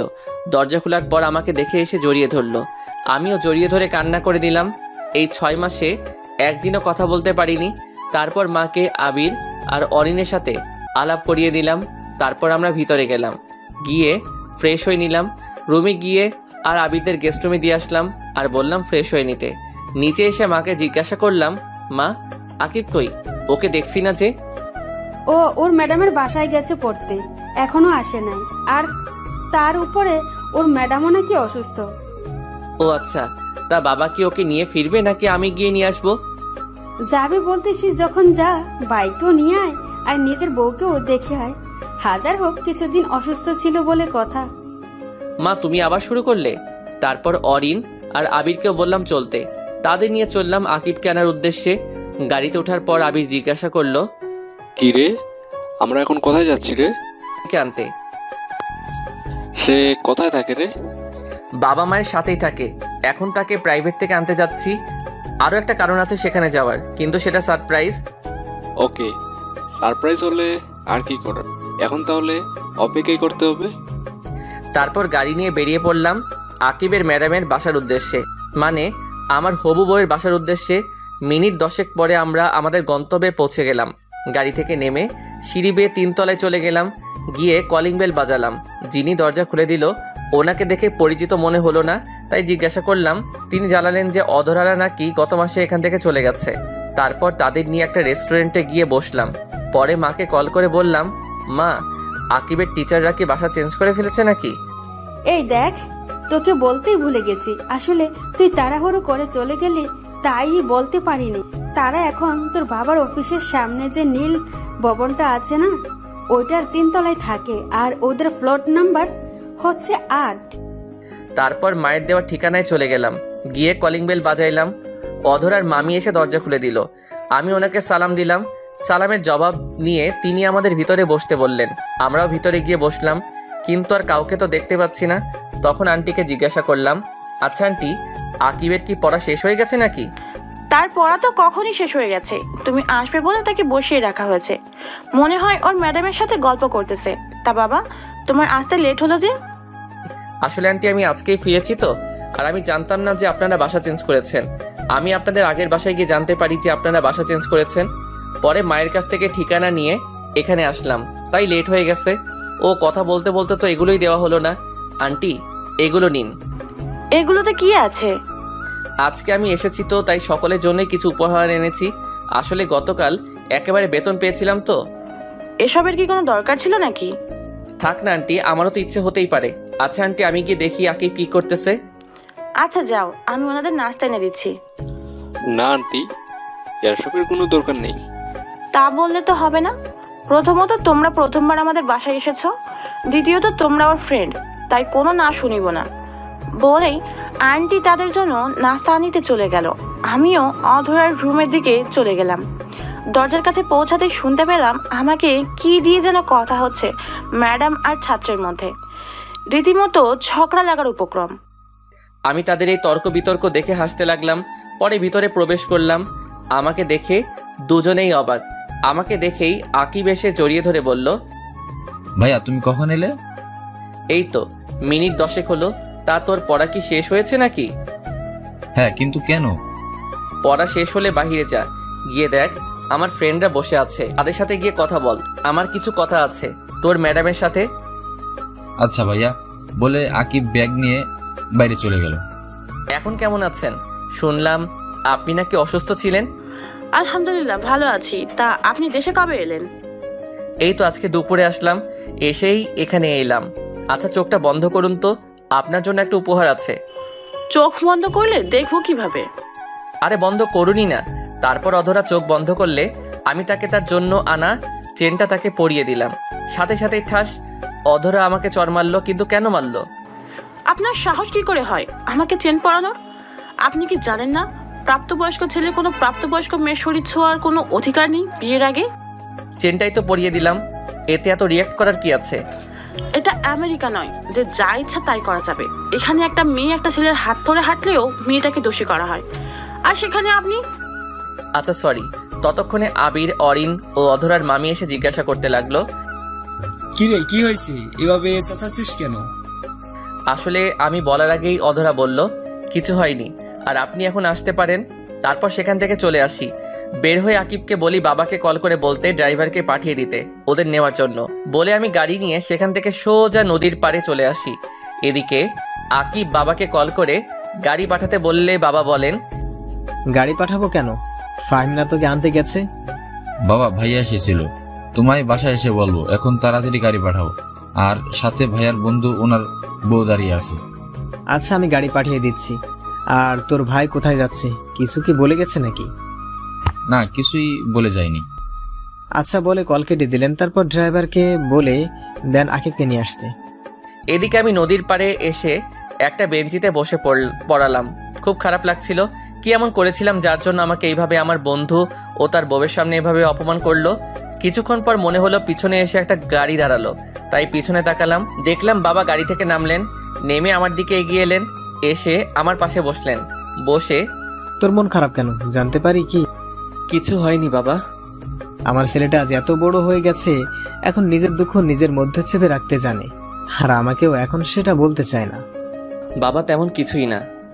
যদি কিছু নাই হতো তাহলে এই রাতের বেলা এই নদীর পাড়ে এসেছিস আর কি লুকানোর চেষ্টা করছিস? আমি সবটাই জানি। বাসায় এসে আকিব আমাকে সব বলেছে। ও আচ্ছা, চল বাসায় যাবি, আর এই বিষয় নিয়ে পরে আলোচনা করা যাবে। তারপর বাবা ড্রাইভারকে বলল গাড়ি নিয়ে চলে যেতে। পরে আমি আর বাবা আমার গাড়িতে করে চলে এলাম। বাসায় এসে ফ্রেশ হয়ে নিলাম, তারপর ডিনার করে গিয়ে ঘুমিয়ে গেলাম। কারোর সাথে তেমন কোনো কথা বলিনি। পরের দিন ঘুম থেকে উঠে ফ্রেশ হয়ে নাস্তার টেবিলে চলে গেলাম। সাথে আবির ও অরিনও আছে। সবাই মিলে নাস্তা করছিলাম। এমন সময় বাবা বললেন, আমি চাচ্ছিলাম ফাহিমের বিয়েটা গ্রামের বাড়িতে গিয়ে করানোর জন্য। এমনিতেও গ্রামে তেমন একটা যাওয়া হয় না, আর ওর চাচা চাচিরাও তো গ্রামে থাকে। এটা ঠিকই বলেছে তুমি, এটা করলেই ভালো হবে। আমি ভাবছিলাম যে আগামী সপ্তাহের শুক্রবার বিয়ের কাজটা শেষ করে ফেলতে, আর তুমি আজকে গ্রামে চলে যাবে। এত তাড়াতাড়ি করার কি প্রয়োজন? প্রয়োজন আছে বলেই তো বলছি, যা বললাম সেটাই যেন হয়। বলে বাবা খাবার খেয়ে অফিসের উদ্দেশ্যে চলে গেল। আমরাও নাস্তা করে নিলাম। তারপর আবিরদের নিয়ে বেরিয়ে পড়লাম শহর ঘুরে দেখাতে। অনেক বছর পর আবির দেশে আসলো, আর অরিনের তো জন্মই সেখানে, তাই তাদের নিয়ে ঘুরতে বের হলাম। ঢাকার প্রায় সব জায়গায় আমরা ঘুরে দেখে ফেললাম। সন্ধ্যায় বাসায় এসে ফ্রেশ হয়ে নিলাম। তারপর সবাই মিলে আড্ডা দিতে লাগলাম। অরিন আবার তেমন বাংলা বলতে পারে না, কারণ জন্মের পর থেকেই সেখানে থেকেছে তো, তাই ইংলিশটাই ভালো পারে। আর ওদেরকে আমি 1 মাস এখানে থাকতে বলেছি, আর এই কয়দিনে ওকে বাংলা শেখানোর দায়িত্ব মাকে দিয়েছি। আমি মাকে বললাম, মা বলছিলাম কি, আজকে তো বুধবার, তাই যদি শনিবার গ্রামে যাই তাহলে কেমন হবে? তোর বাবা যখন বলেছে নিশ্চয়ই কিছু ভেবেই বলেছে, তাই তুই কালকেই চলে যা, আর সাথে আবির আর অরিনকেও নিয়ে যা। আচ্ছা ঠিক আছে। কতদিন পর দেশে এলাম, একটু শান্তিতে বাসায় থাকবো, সেটাও হচ্ছে না। ফিসফিস করে কি বলতেছিস? কই কিছু বলিনি তো। কিছুক্ষণ পর বাবাও এসে গেলেন। পরে সবাই একসাথে ডিনার করে নিলাম। ডিনার করার পর আমি রুমে গিয়ে গিফটগুলো নিয়ে আসলাম। পরে সবাইকে নিজেদের গিফটগুলো বুঝিয়ে দিলাম। সব থেকে বেশি গিফট আকিবের জন্য এনেছিলাম, আর অধরার জন্য আনা গিফটগুলো আমার লকারে রেখে দিলাম। গিফটগুলো বুঝিয়ে দেওয়ার পর ঘুমাতে চলে এলাম। কিছুক্ষণ পর আকিব আমার রুমে এসে বলল সে নাকি আমার সাথে ঘুমাবে। আমি আর মানা করতে পারলাম না। শুয়ে পড়ার পর আকিব অধরার কথা বলা শুরু করলো। এদিকে আমি ঘুমিয়ে পানি। আজকে অনেক ধকল গেল, তো সকালে তাই শুয়ে পড়ার পরই চোখটা লেগে যায়, আর আমি চলে গেলাম ঘুমের অতল দেশে। আকিব আমার কোনো সাড়া না পেয়ে সেও কিছুক্ষণ ঘুমিয়ে গেল। সকালে ঘুম থেকে উঠে দেখি আকিব আমাকে কোলবালিশের মতো জড়িয়ে ধরে ঘুমিয়ে আছে। তাকে আমার থেকে ছাড়িয়ে আমি ফ্রেশ হতে যাই। ফ্রেশ হয়ে এসে আকিবকে ডেকে তুলে দিলাম, কারণ আজকে আকিবের স্কুল আছে, তাই ওকে ডেকে তুলে ফ্রেশ হতে পাঠিয়ে দিলাম। আকিব ফ্রেশ হয়ে এলে আমরা নিচে যাই নাস্তার টেবিলে। গিয়ে দেখি সবাই আমাদের 2 ভাইয়ের আগেই উঠে গেছে আর নাস্তার টেবিলে বসে আছে। কিছুক্ষণ পর মা এসে নাস্তা দিয়ে গেল। আমরা নাস্তা করতে শুরু করলাম। তখন বাবা জানতে চাইলো যে কবে আমি গ্রামের বাড়ি যাব। আমাদের সেখানে যাওয়ার কথা শুনেই আকিবও বায়না ধরলো যে আমাদের সাথে যাবে, কিন্তু বাবা দিতে রাজি না। এক পর্যায়ে আকিব কান্না শুরু করে দিল, তাও বাবা তাকে যেতে দিতে রাজি না, কারণ আকিবের স্কুল খোলা প্লাস প্রাইভেট, এইসবের বাহানা দিচ্ছে বাবা। তখন আকিব বলে, প্রাইভেট নিয়ে তো কোনো সমস্যা হয় না, অধর আব্বুকে সাথে নিয়ে গেলেই তো হয়। প্রাইভেট ঠিক আছে, কিন্তু স্কুল যে বন্ধ হবে তার কি হবে? তখন আকিব আমাকে ইশারায় বলে বাবাকে রাজি করাতে। তখন আমি বললাম, বাবা থাক না, কিছুদিন স্কুল বন্ধ হলে কিছু হবে না। কিন্তু বাপ, সামনে তোর জেএসসি পরীক্ষা। ওইটা কোনো ম্যাটার না, এই কয়দিন বন্ধ করলে কিছু হবে না, আর প্রাইভেট তো পড়বেই। কিন্তু দেখো বাবা, আর কোনো কিন্তু না, তাহলে কিন্তু আমিও গ্রামের বাড়ি যাব না। এমনিতে অনেক ক্লান্ত, কালকে মাত্র আসলাম, আর তুমি আজকে আবার গ্রামে যেতে বলতেছো। আচ্ছা, যা ভালো হয় তাই কর। এই তো আমার ভালো বাবা, তাহলে আজকে বিকেলেই গ্রামে যাব। আকিব স্কুল থেকে আসলে তখনই আন্টি আমি কি আসতে পারি? কথাটা শুনে সবাই দরজার দিকে তাকালাম। তাকিয়ে দেখি অধরা এসেছে। তাকে দেখে মা এগিয়ে গেল, গিয়ে জিজ্ঞাসা করলো, কি রে মা, কেমন আছিস? আমাদের তো মনে হয় ভুলেই গেছিস। না আন্টি, তোমাদের ভুলি কি করে? এই আন্টি কি রে? মা বলবি? আজ বাদে কাল আমার ঘরের বউ হয়ে আসবি, এখনো আন্টি বলে ডাকিস? আর এতদিন তোর কোনো দেখা নেই যে। তা মা, এখন শরীর কেমন আছে? জি, এখন আগের থেকে ভালো আছি। তা আকিব কি স্কুলে যাবে না নাকি? হ্যাঁ যাবে তো। আকিব যা, গিয়ে রেডি হয়ে নে তাড়াতাড়ি। আর তুই আয়, এসে নাস্তা করে নে। না আন্টি, মানে মা, এখন কিছু খাবো না। তা বললে তো হবে না, এখন তো না খেয়ে দিব না। আয় আকিব, রেডি হয়ে আস্তে আস্তে খেয়ে নে। তারপর অধরা এসে খাবার টেবিলে বসে পড়ল। সবার সাথে কুশল বিনিময় করে নিল, প্লাস আবির আর অরিনের সাথে পরিচিত হয়ে নিল। ততক্ষণে আমি আমার রুমে এসে রেডি হয়ে নিলাম। নিচে গিয়ে বললাম আকিবকে বইল স্কুল থেকে এসে রেডি হয়ে থাকতে, আমরা সন্ধ্যায় রওনা দিব। আবির চল একটু বের হব। আচ্ছা, আর শোন, তোদের সাথে অধরাও যাবে। ও না থাকলে আকিব পড়বে কিভাবে? তুমিও বাবার মতো শুরু করে দিয়েছো। সেখানে আমিরা ঘুরতে যাচ্ছি, সেখানে গিয়ে কি পড়ালেখা করবে? ও যেখানে আমরা ঘুরবো, আর ওনার আমাদের সাথে যেতে হবে কেন? আমি কিচ্ছু জানি না, তোর বাবা বলে গিয়েছে। ধুর, ভাল লাগে না। ওই আবির দাঁড়িয়ে আছিস কেন, চল। তারপর আমি আর আবির বেরিয়ে পড়লাম। আসলে এখানে অরিনের পরার মতো কোনো সালোয়ার বা শাড়ি নেই, তাই আবিরকে নিয়ে গেলাম। প্রথমে ব্যাংকে গেলাম টাকাগুলো ভাঙিয়ে নিতে, পরে আবিরকে নিয়ে মলে গিয়ে কিছু কেনাকাটা করে নিলাম, আর চাচাতো ভাই বোনদের জন্য কিছু উপহার কিনে নিলাম, আর ছোটগুলোর জন্য খেলনা আর কিছু চকলেট কিনলাম। ফুফাতো ভাই বোনের জন্যও সেম জিনিসই কিনলাম। তারপর দুপুরে আমরা দুইজনই লাঞ্চ করে নিলাম বাইরে। বাসায় আসতে আসতে বিকেল হয়ে গেল। আসলে রাস্তায় যে পরিমাণ জ্যাম তা বলে বোঝানো যাবে না। যেখানে যেতে 30 মিনিট সময় লাগার কথা, সেখানে যেতে সময় লাগে 1.5 ঘন্টা। বাসায় এসে ফ্রেশ হয়ে একটু রেস্ট নিয়ে নিলাম। কখন যে চোখ লেগে গেছে বুঝতেই পারিনি। হঠাৎ মনে হলো কেউ যেন আমাকে ডাকছে, তাই চোখ খুলে তাকালাম। তাকিয়ে দেখি অধরা আমাকে ডাকছে। তখন আমি বললাম, কি হলো, আপনি আমার রুমে কেন? কেউ দেখলে কি বলবে? আর আমাকে ডাকছেনই বা কেন? তখন অধরা বলল, আসলে মা বলেছে আপনাকে ডাকতে, প্রায় সন্ধ্যা হয়ে গেছে তো, আর আপনি তো বলেছিলেন যে সন্ধ্যায় রওনা দিবেন। আমি বললাম আচ্ছা ঠিক আছে, আপনি যান এখন, না হলে লোকে আপনাকে খারাপ মনে করবে। তারপর অধরা আর কিছু না বলে চলে গেল। আমি আকিবকে ডাক দিলাম।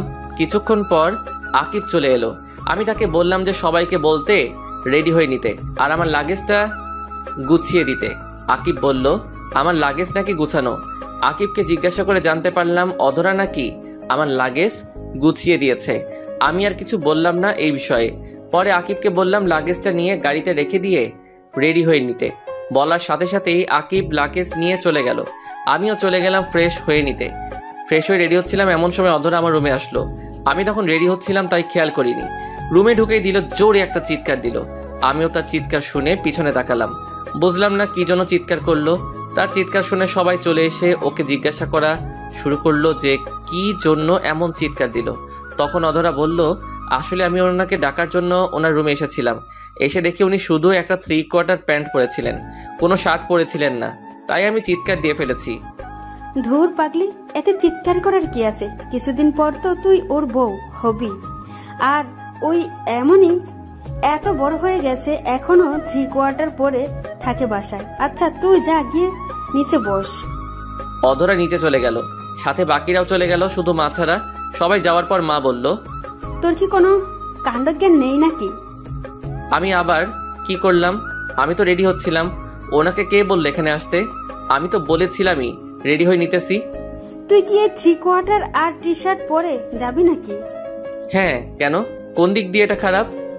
আচ্ছা এখন বেশি কথা না বলে রওনা দিতে হবে, না হলে পরে অনেক রাত হয়ে যাবে। তারপর রেডি হয়ে বের হলাম। গাড়িতে যাওয়ার সময় আমি ড্রাইভ করেছিলাম আর আমার পাশের সিটে আবির বসেছিল। দীর্ঘ 2 ঘন্টা জার্নির পর গ্রামে পৌঁছালাম। পৌঁছে গাড়ির হর্ন বাজানোর শব্দ শুনে সবাই বেরিয়ে গেল। তারপর সবাইকে নিয়ে ভিতরে গেল। আমি গিয়ে গাড়ি পার্ক করলাম। পরে ভিতরে গেলাম, গিয়ে সোফায় বসলাম। 10 মিনিট হয়ে গেল, কেউ এলো না আর জিজ্ঞাসাও করলো না কেমন আছি। সবাই অধরাকে নিয়েই ব্যস্ত। তখনই চিৎকার করে বড় চাচাকে ডাক দিলাম, চাচা, ও চাচা। আমার ডাক শুনে তাড়াতাড়ি করে চাচা এসে জিজ্ঞাসা করলেন, কি রে, কি হয়েছে? এভাবে চেঁচাচ্ছিস কেন? আমাকে মনে হয় ভুলেই গেছেন। এতদিন পর এলাম, কেউ একবারও জিজ্ঞাসা করলো না কেমন আছি বা এত দূর আসতে কোনো সমস্যা হয়েছে কিনা। 15 মিনিট হয়ে গেল এখানে বসে আছি, কেউ এসে পানি পর্যন্ত দিল না। আমি আর এখানে থাকবো না, এখনই আমি চলে যাব। আরে রাখ তো ওদের কথা, ওরা একটু এমনই। আসলেই তো তুই অনেক বছর পর এসেছিস, এটা তারা ঠিক করেনি। তুই বস, আমি কাউকে পাঠিয়ে দিচ্ছি। কাউকে পাঠাবা মানে? তার মানে আসলে সবাই আমাকে ভুলে গেছে। ধুর, আমি এখানে থাকবোই না বলেই বাইরে চলে এলাম। চলে তো এলাম, কিন্তু এখন যাব কোথায়? ধুর, আসলেই আমি অল্পতেই রেগে যাই। তখনই ছোট ফুপির কথা মনে পড়ে গেল, তাই গাড়ি নিয়ে রওনা দিলাম ফুপির বাসার উদ্দেশ্যে। 30 মিনিট পর পৌঁছে গেলাম ফুপির বাসায়। আমাকে দেখে ফুপি অবাক হয়ে গেল, বলল, কি রে তুই এত রাতে, তাও আবার কিছু না জানিয়ে? কেন আসতে পারি না নাকি? না করার হলে করে দাও, আমি এখনই চলে যাচ্ছি। আয় ভিতরে আয়। তা কেমন আছিস? ভালো আছি, আপনি কেমন আছেন? আমিও ভালো আছি। তা তোকে দেখে মনে হচ্ছে খুব রেগে আছিস, কি হয়েছে রে? আর বলিও না, আজ তোমার বাপের বাড়ি গেছিলাম, গিয়ে দেখলাম সেখানে আমার কোনো সম্মান নাই, তাই রাগারাগি করে এখানে এসে পড়ছি। রে ও, এই কথা। যা গিয়ে ফ্রেশ হয়ে নে, খেয়ে নিব। আচ্ছা, আরেকটা কথা, তুমি কিন্তু বলবে না আমি যেখানে আছি। আর ফুপা কখন আসবে? আচ্ছা বাবা, বলবো না কাউকে। তোর ফুপা এখনই এসে পড়বে, তুই যা তো ফ্রেশ হয়ে নে। আমি গিয়ে ফ্রেশ হয়ে নিলাম। ফ্রেশ হয়ে এসে দেখি ফুপাও এসে গেছে। তারপর ফুপার সাথে কৌশল বিনিময় করে নিলাম। পরে সবার সাথে ডিনার করে নিলাম। খাওয়া শেষে ফুপিকে জিজ্ঞাসা করলাম আমার বোনগুলো কই। ফুপি বললেন তারা নাকি অনেক আগেই ঘুমিয়ে পড়েছে পাশের রুমে। আমাকেও বললো ওদের সাথে গিয়ে ঘুমিয়ে পড়তে। আমিও গিয়ে ঘুমিয়ে পড়লাম। সকালে ফোনের চিল্লা চিল্লিতে ঘুমটা ভেঙে গেল। ঘুম ঘুম চোখে ফোনের স্ক্রিনে তাকিয়ে দেখি বড় চাচা কল দিয়েছে। আমিও কল ধরিনি। কিছুক্ষণ পর কল কেটে গেল। কেটে যাওয়ার পর ফোনটা সাইলেন্ট করে আবার ঘুমিয়ে গেলাম। কতক্ষণ করে কারো ডাকে ঘুম ভেঙে গেল। তাকিয়ে দেখি মুন্না আমাকে ডাকতেছে। ঘুম থেকে উঠে ফ্রেশ হয়ে নিলাম। পরে ফুপি ডাক দিলেন ব্রেকফাস্ট করার জন্য। আমিও গিয়ে ব্রেকফাস্ট করে নিলাম। পরে ফোনটা হাতে নিয়ে দেখি 100+ মিসড কল। চেক করে দেখলাম বাবা, চাচা, চাচি, মা, আপু সবাই কল করেছে। আর একটা নাম্বার দেখে খুবই অবাক হলাম, কারণ আমি আমেরিকা যাওয়ার পর যে মেয়েটা কল দিয়েছিল আজকেও সেই কল দিয়েছে, এমনকি রাতেও কল দিয়েছে। তখন ফুপিকে ডাক দিলাম। ফুপি এসে জিজ্ঞাসা করলো কি হয়েছে। আমি বললাম আচ্ছা দেখো তো এই নাম্বারটা চিনো কিনা। ফুপি বললে এটা নাকি অধরার নাম্বার। তাই তো বলি সেদিন কল না ধরায় কান্নাই বা করবে কেন একজন অপরিচিত মেয়ে। আর সেদিন রাগ করে আর পরে কল দেয়নি, তা আজকে কি জন্য আবার কল দিল? মনে হয় কালকে রাগ করে চলে এসেছি তো, আর রাতেও পরে ফিরিনি, তাই মনে হলো কল দিয়েছি। এইসব ভাবতে ভাবতে মা কল দিল। রিসিভ করলাম আর মা বলা শুরু করলো, কি বললো আপনাদের বলুন না, পরে আপনারাও জেনে যাবেন। এটা শুধু আমার আর আমার মায়ের মধ্যকার কথা। আমি কোথায় আছি তা বলুম না, আর যদি যেতেই হয় বিয়ের 2 দিন আগে যাবো, এর আগে বললেও যাবো না। ভালোই ভালোই বলছি আয় তাড়াতাড়ি। তোর চাচা সকালে যখন বলেছে যে তুই নাকি রাতে রাগ করে বের হয়েছিলি আর ফিরিসনি, সকালেও নাকি কল ধরিসনি, তখনই আমি বাবা ছুটে চলে আসি। কবি বলেছেন যেখানে তোমার সম্মান নেই সেখানে তুমি যেও না, তাই আজকে আমি ফিরছি না। তোমরা থাকো ওই মেয়েকে নিয়েই, আমাকে নিয়ে না ভাবলেও হবে। দেখ মেজাজটা খারাপ বানিস না, এমনিতে মেয়েটা কাল রাত থেকে কান্না করেই যাচ্ছে, আর তোর চাচা চাচিদের বকা দিচ্ছে কেন তাকে নিয়ে তারা এত মাতামাতি করলো, যার ফলে তুই রাগ করে চলে গেলি। তা বলেও লাভ হবে না। আর উনি এখন কান্না করতেছেন কেন? সেদিন থাপ্পড় মারার সময় মনে ছিল না? আবার আমার ফ্রেন্ড আর তার বউয়ের সামনে অপমান করার সময় মনে ছিল না? এইসব আবার কবে হলো? আর যা হয়েছে ভুলে যা। বাবা ফিরে আয় তুই। বলেছি না আমি গেলেও কিছুদিন পর যাবো, আর তুমি আমার মা হয়ে আমার বিরুদ্ধে কথা বলতেছো। ঠিক আছে আমি ফিরবো আজকেই, এবার খুশি তো? বলে কল কেটে দিলাম। ফুপি, এই ফুপি। ফুপি তাড়াতাড়ি করে এলো, এসে জিজ্ঞাসা করলো, কি হয়েছে, এভাবে কান্না করতেছিস কেন? আমাকে কেউ ভালোবাসে না। কেন, আবার কি হলো? এখন মাও কল দিয়ে আমাকে বকা দিল। এটা কিন্তু ঠিক হয়নি। আমি ভাবিকে বলবো তোকে যেন আর বকা না দেয়। আর শোন, আমি রান্না করতেছি আজকে তোর সব পছন্দের খাবার। যা গিয়ে গোসল সেরে আয়। কয়টা বাজে যে এখনই গোসল দিব? 12:30 বাজে। যা গোসল করে আয়, কিছুক্ষণ পর তোর ফুপাও চলে আসবে। আজকে এত তাড়াতাড়ি ফুপা চলে আসবে যে? আসলে সকালে ভাবি কল দিয়ে বলছে আজকেই যেতে, সবাই নাকি আজকেই আসবে। ও তাহলে এই ব্যাপার। যা তাড়াতাড়ি গিয়ে গোসল সেরে নে, তারপর সবাই একসাথে খেয়ে রওনা দিব। তারপর আমি গিয়ে গোসলটা সেরে নিলাম। পরে নামাজ আদায় করলাম। ফুপা আসার পরে সবাই একসাথে দুপুরের খাবার খেলাম। খেয়ে কিছুক্ষণ রেস্ট নিলাম। এরই মধ্যে সবাই রেডি হয়ে নিল। পরে সবাই মিলে রওনা দিলাম। 1 ঘন্টা পর বাসায় পৌঁছালাম। আসলে ভাই কি বলবো, রাস্তায় যে পরিমাণ জ্যাম, তার উপরে আবার রং সাইড দিয়ে লোকেরা গাড়ি ঢুকিয়ে দেয়, যার ফলে জ্যামের সৃষ্টি হয়। আর ট্রাফিক পুলিশও নিজেদের কাজ ঠিকমতো করতে পারে না, শুধু দেখে কিভাবে টাকা খাওয়া যায়। আর এই জ্যামের কারণে 30 মিনিটের জায়গায় 1 ঘন্টা লাগলো। বাসায় এসে দেখি সবাই মিলে ডাইনিং রুমে বসে গোল মিটিং করতেছে। ভিতরে ঢুকে তাদের কাছে গেলাম। তাদের রিয়াকশন দেখে মনে হইতেছে এখানে কেউ নেই। তখন বললাম, দূর, কেউ কি কথা বলবা না নাকি? দূর, এইভাবে কল করে ডেকে এনে এখন কেউ কিছু বলছে না, থাকো তোমরা। আমি ফিরে গেলাম। আবার এইবার আর আসবই না, গিয়ে আমেরিকা চলে যাব। ভাবি, তোরা কি থাকবি নাকি আমার সাথে যাবি? সরি রে, আমরা এখানেই থাকছি, তুই চাইলে যেতে পারিস। তুই বন্ধু নামের কলঙ্ক, থাক তুই, আমি গেলাম বলে চলে আসতে নিলাম। তখনই ঝড়ের গতিতে কে জানি এসে আমাকে জড়িয়ে ধরলো। আমিও ধাক্কা সামলাতে না পেরে মাটিতে পড়ে গেলাম। আর যে জড়িয়ে ধরেছিল সে আমার উপরে পড়েছে। চোখ খুলে তাকিয়ে দেখি যে আমাকে জড়িয়ে ধরেছে সে আর কেউ নয়, অধরা। এদিকে তো লজ্জায় আমার মাথা কাটা যাচ্ছে। সবাই বলে ছেলেদের লজ্জা থাকতে নেই, আপনারাই বলুন তো মিয়া, একটা মেয়ে যদি ছেলেটার পরিবারের সবার সামনে এভাবে জড়িয়ে ধরে তাহলে তো ছেলেটা লজ্জা পাবেই। আমার ক্ষেত্রেও সেটাই হয়েছে। কোনো রকম ওকে ছাড়িয়ে উঠিয়ে দাঁড় করালাম। যেই একটা থাপ্পড় দিতে যাব তখনই চোখ বন্ধ করে নিল। মেয়েটার মুখটা দেখে কেমন যেন বুকের পাশটা নড়াচড়া করে উঠলো, তাই আর থাপ্পড় দিলাম না। সরাসরি জিজ্ঞাসা করলাম, কি হলো? শুনলাম কাল রাত থেকে রাখি কিছুই খাননি। অধরা তখন চোখ খুলে তাকিয়ে জবাব দিল, কে বললো আমি খাইনি? আমি তো রাত্রিবেলাও খেয়েছি। তার মানে সবাই আমাকে মিথ্যা কথা বলেছে? তুমি আমার মা হয়ে আমার সাথে এটা করতে পারলা? আরে সত্যি বলেছি, ও কাল থেকে কিছুই খায়নি, শুধু কান্না করেছে। 1 মিনিট তুই দাঁড়িয়ে আছিস কেন? তুই না চলে যাচ্ছিস? তাহলে চলে যা। কে আমার ছেলেটাকে বের করে দিচ্ছে দেখি তো। কথাটা শুনে পিছনে তাকিয়ে দেখি মেজো ফুপি, ফুপা আর ওনার মেয়েরাও এসেছে। আমিও একটু কান্না কান্না ভাব নিয়ে ফুপিকে বললাম, দেখো ফুপি, আমি এতদিন পর বাসায় আসলাম আর আমাকে বাসা থেকে বের করে দিচ্ছে। এটা তো ঠিক না। আমার বাবাটা কত বছর পর এসেছে আর তোমরা ওর সাথে এমন করছো কেন? সাদে কি আর করছি, ছেলেটা এখন অনেক বদলে গেছে, কথায় কথায় রাগ করে। আগে কতই ভালো ছিল, এখন কিছু বললেই রাগ করে চলে যায়। ভাবি বুঝেন না কেন? এটা ওদের বংশগত। শুধু তুমি বললে বলে আজকে গেলাম না, না হলে চলেই যেতাম।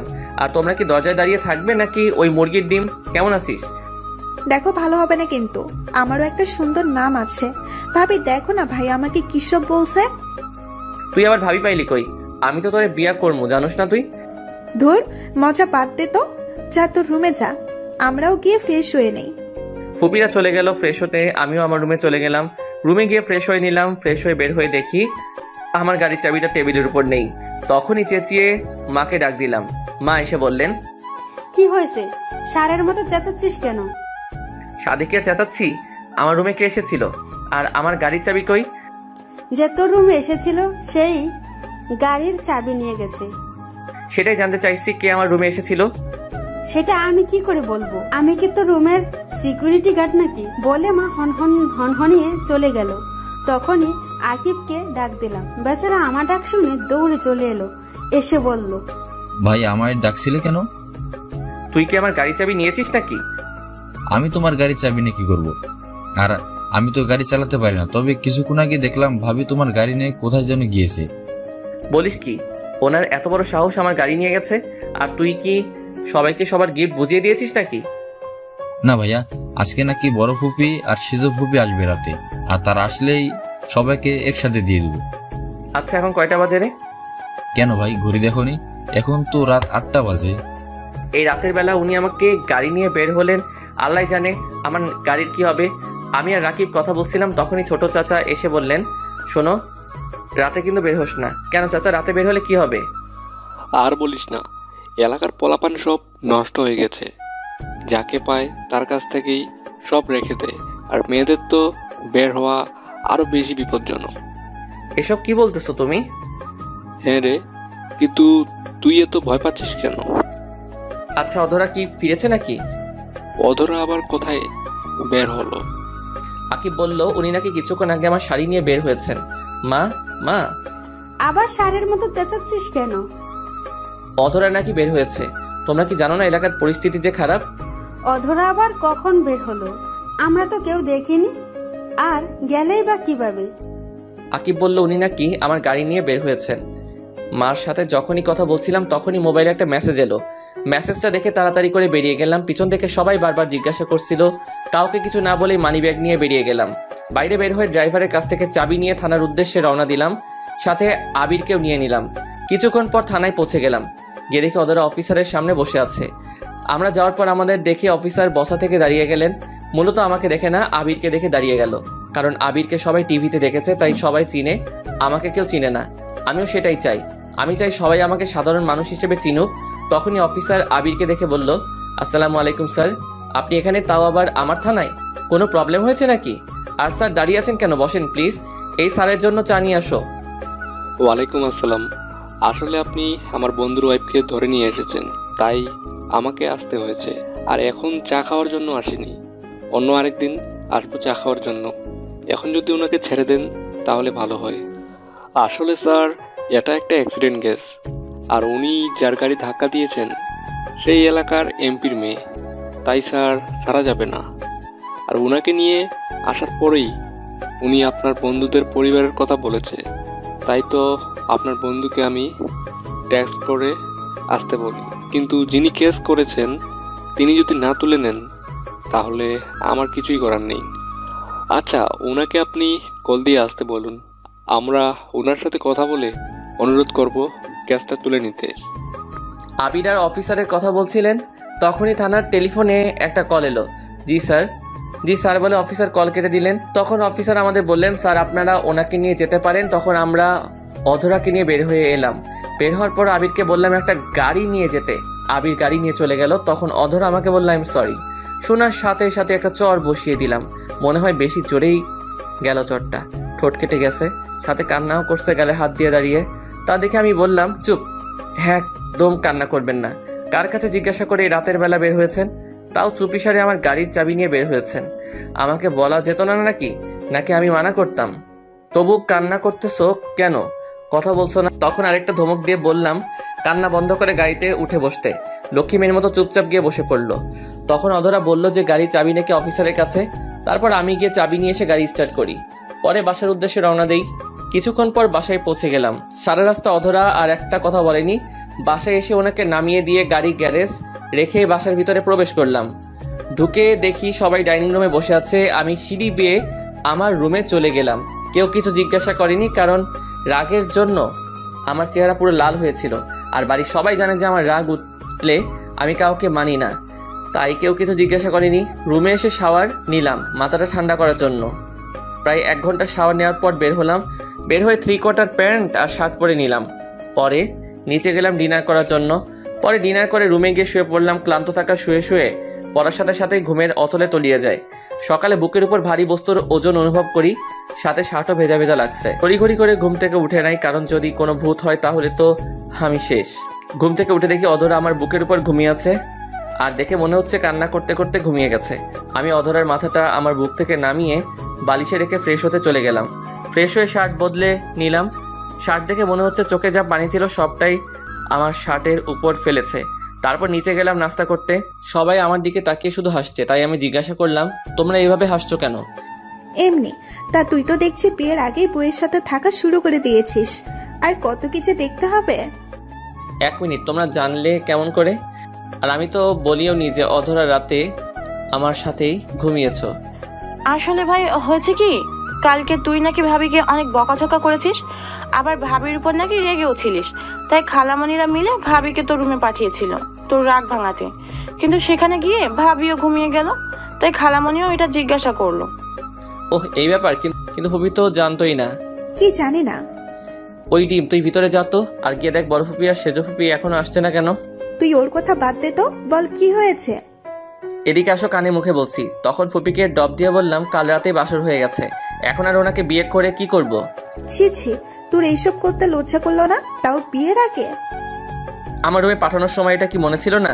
আর তেমন কিছু হয়নি। আমি ঘুম থেকে উঠে দেখি উনি আমার বুকের উপর শুয়ে আছে, তাই আমিও তোমাদের একটু বানিয়ে বললাম। কি বললি? কোথায় শুয়েছিল? কি হলো বলিস না কেন? এই রে, কি বলতে কি বলে ফেললাম। কই কি বললাম? মা, ও মা, খাবার দিবে নাকি? শোন, তোর জন্য আমাদের এখানে আগে আসতে হয়েছে। তাই তোদের বিয়ের কোনো শপিং করতে পারি না। তাই এখন খেয়ে তারপর অধরা আর তোর ভাইদের নিয়ে ঢাকায় গিয়ে শপিং করে আয়, সাথে আবিরদেরও নিয়ে যাস। আর আসার সময় অধরার মামা মামিকেও নিয়ে আসবি। আচ্ছা। পরে মা খাবার এনে দিল, আমিও খেয়ে নিলাম। তখনই আকিব এসে জানতে চাইলো যে তার ম্যাডাম কোথায়, মানে অধরা। আমি বলে দিলাম কোথায় আছে। তারপর আকিব চলে গেল। আমি সবাইকে ডেকে বললাম রেডি হয়ে নিতে। তারপর খেয়ে নিলাম। খাওয়া শেষ করে রুমে গেলাম, গিয়ে দেখি অধরা এখনও ঘুমিয়ে আছে। তাই তাকে আর জাগালাম না, আমি গিয়ে রেডি হয়ে নিলাম। নিচে গিয়া মাকে গিয়ে বললাম যে অধরা এখনও ঘুমাচ্ছে, তাই আমরাই যাচ্ছি। আর ও মনে হয় অনেক ক্লান্ত, তাই আর ওকে ডাক দিও না, উঠলে খাবার দিয়ে দিও। আমরা গেলাম। তারপর আমরা বের হয়ে গেলাম। কিছুক্ষণ পরে আমরা বসুন্ধরা শপিং মলে চলে গেলাম। তারপর সবাই যার যার মতো শপিং করতে চলে গেল। আমি আবির আর অরিন একদিকে গেলাম শপিং করার জন্য। কিছুক্ষণ পর অধরার মামা মামিও চলে এলো। তারপর তারা বিয়ের শপিং করতে লাগলো।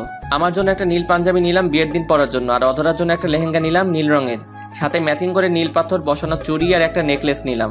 বাকিগুলো স্বর্ণের নিলাম। তারপর সবাই মিলে রেস্টুরেন্টে গিয়ে দুপুরে খাবার খেয়ে নিলাম।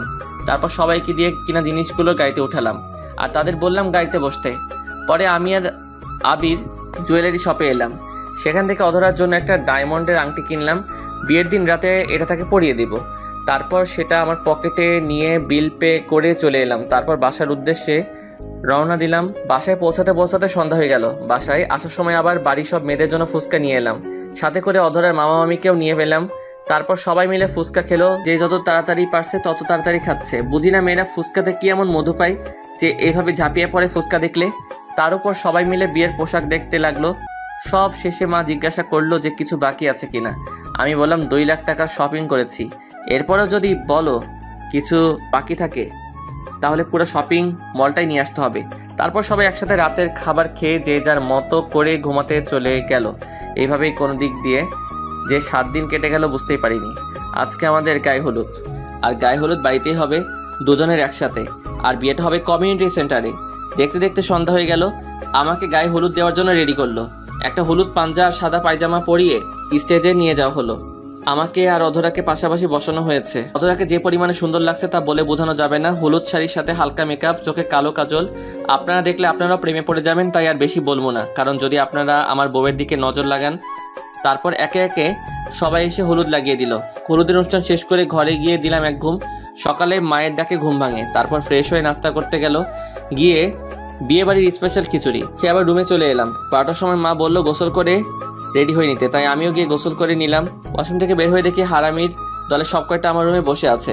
সবার সাথে কুশল বিনিময় করে নিলাম। তারপর বন্ধুরা আমাকে রেডি করে দিল। তারপর 1টার দিকে দই চিরা খেয়ে কমিউনিটি সেন্টারের উদ্দেশ্যে রওনা দিলাম। 10 মিনিটের মধ্যে পৌঁছে গেলাম। আমাকে নিয়ে স্টেজে বসানো হলো, সাথে বন্ধুরাও গেল। সাথে সাথে ক্যামেরাম্যান এলো ছবি তুলতে। ভাইরে ভাই, ছবি উঠাতে উঠাতে ক্যামেরাম্যান মনে হয় ক্লান্ত হয় নাই, কিন্তু আমি ক্লান্ত হয়ে গেলাম। কিছুক্ষণ পর কাজে এসে বিয়ের সব কাজ সম্পূর্ণ করে দিলেন। সন্ধ্যার দিকে কেউ বউ নিয়ে বাসায় নিয়ে এলাম। বাসায় এসেও অনেক নিয়ম পালন করে ভিতরে গেলাম। সবাই নতুন বউ নিয়ে ব্যস্ত। আমিও রুমে গিয়ে ফ্রেশ হয়ে নিলাম। তারপর বন্ধুরা আসলো, তাদের সাথে ছাদে চলে গেলাম। 12টার সময় আপু আর মা গিয়ে আমাকে নিয়ে এলো, সাথে সাথে দুলাভাইও ছিল। রুমের সামনে গিয়েও ঝামেলায় পড়লাম। ওদের নাকি 1000 টাকা না দিলে ভিতরে যেতে দিবে না। তখন আবির বলল যে তাদের টাকা দিয়ে দিব। তারপর আবির চাবি নিয়ে দরজা খুলে দিল। আমি ভিতরে যাওয়ার সাথে সাথেই বাইরে থেকে দরজা বন্ধ করে দিল। আমি রুমে ঢোকার সাথে সাথেই অধরা এসে আমাকে নাম করলো। তখন আমি অধরাকে সেই আংটিটা পরিয়ে দিয়ে প্রপোজ করলাম। বেচারির লজ্জায় আমার বুকে মুখ লুকালো। তারপর রুমের লাইট অফ করে দিল। বাকিটা ইতিহাস বইয়ের 2220 খ্রিস্টাব্দ থেকে পড়ে নেবেন।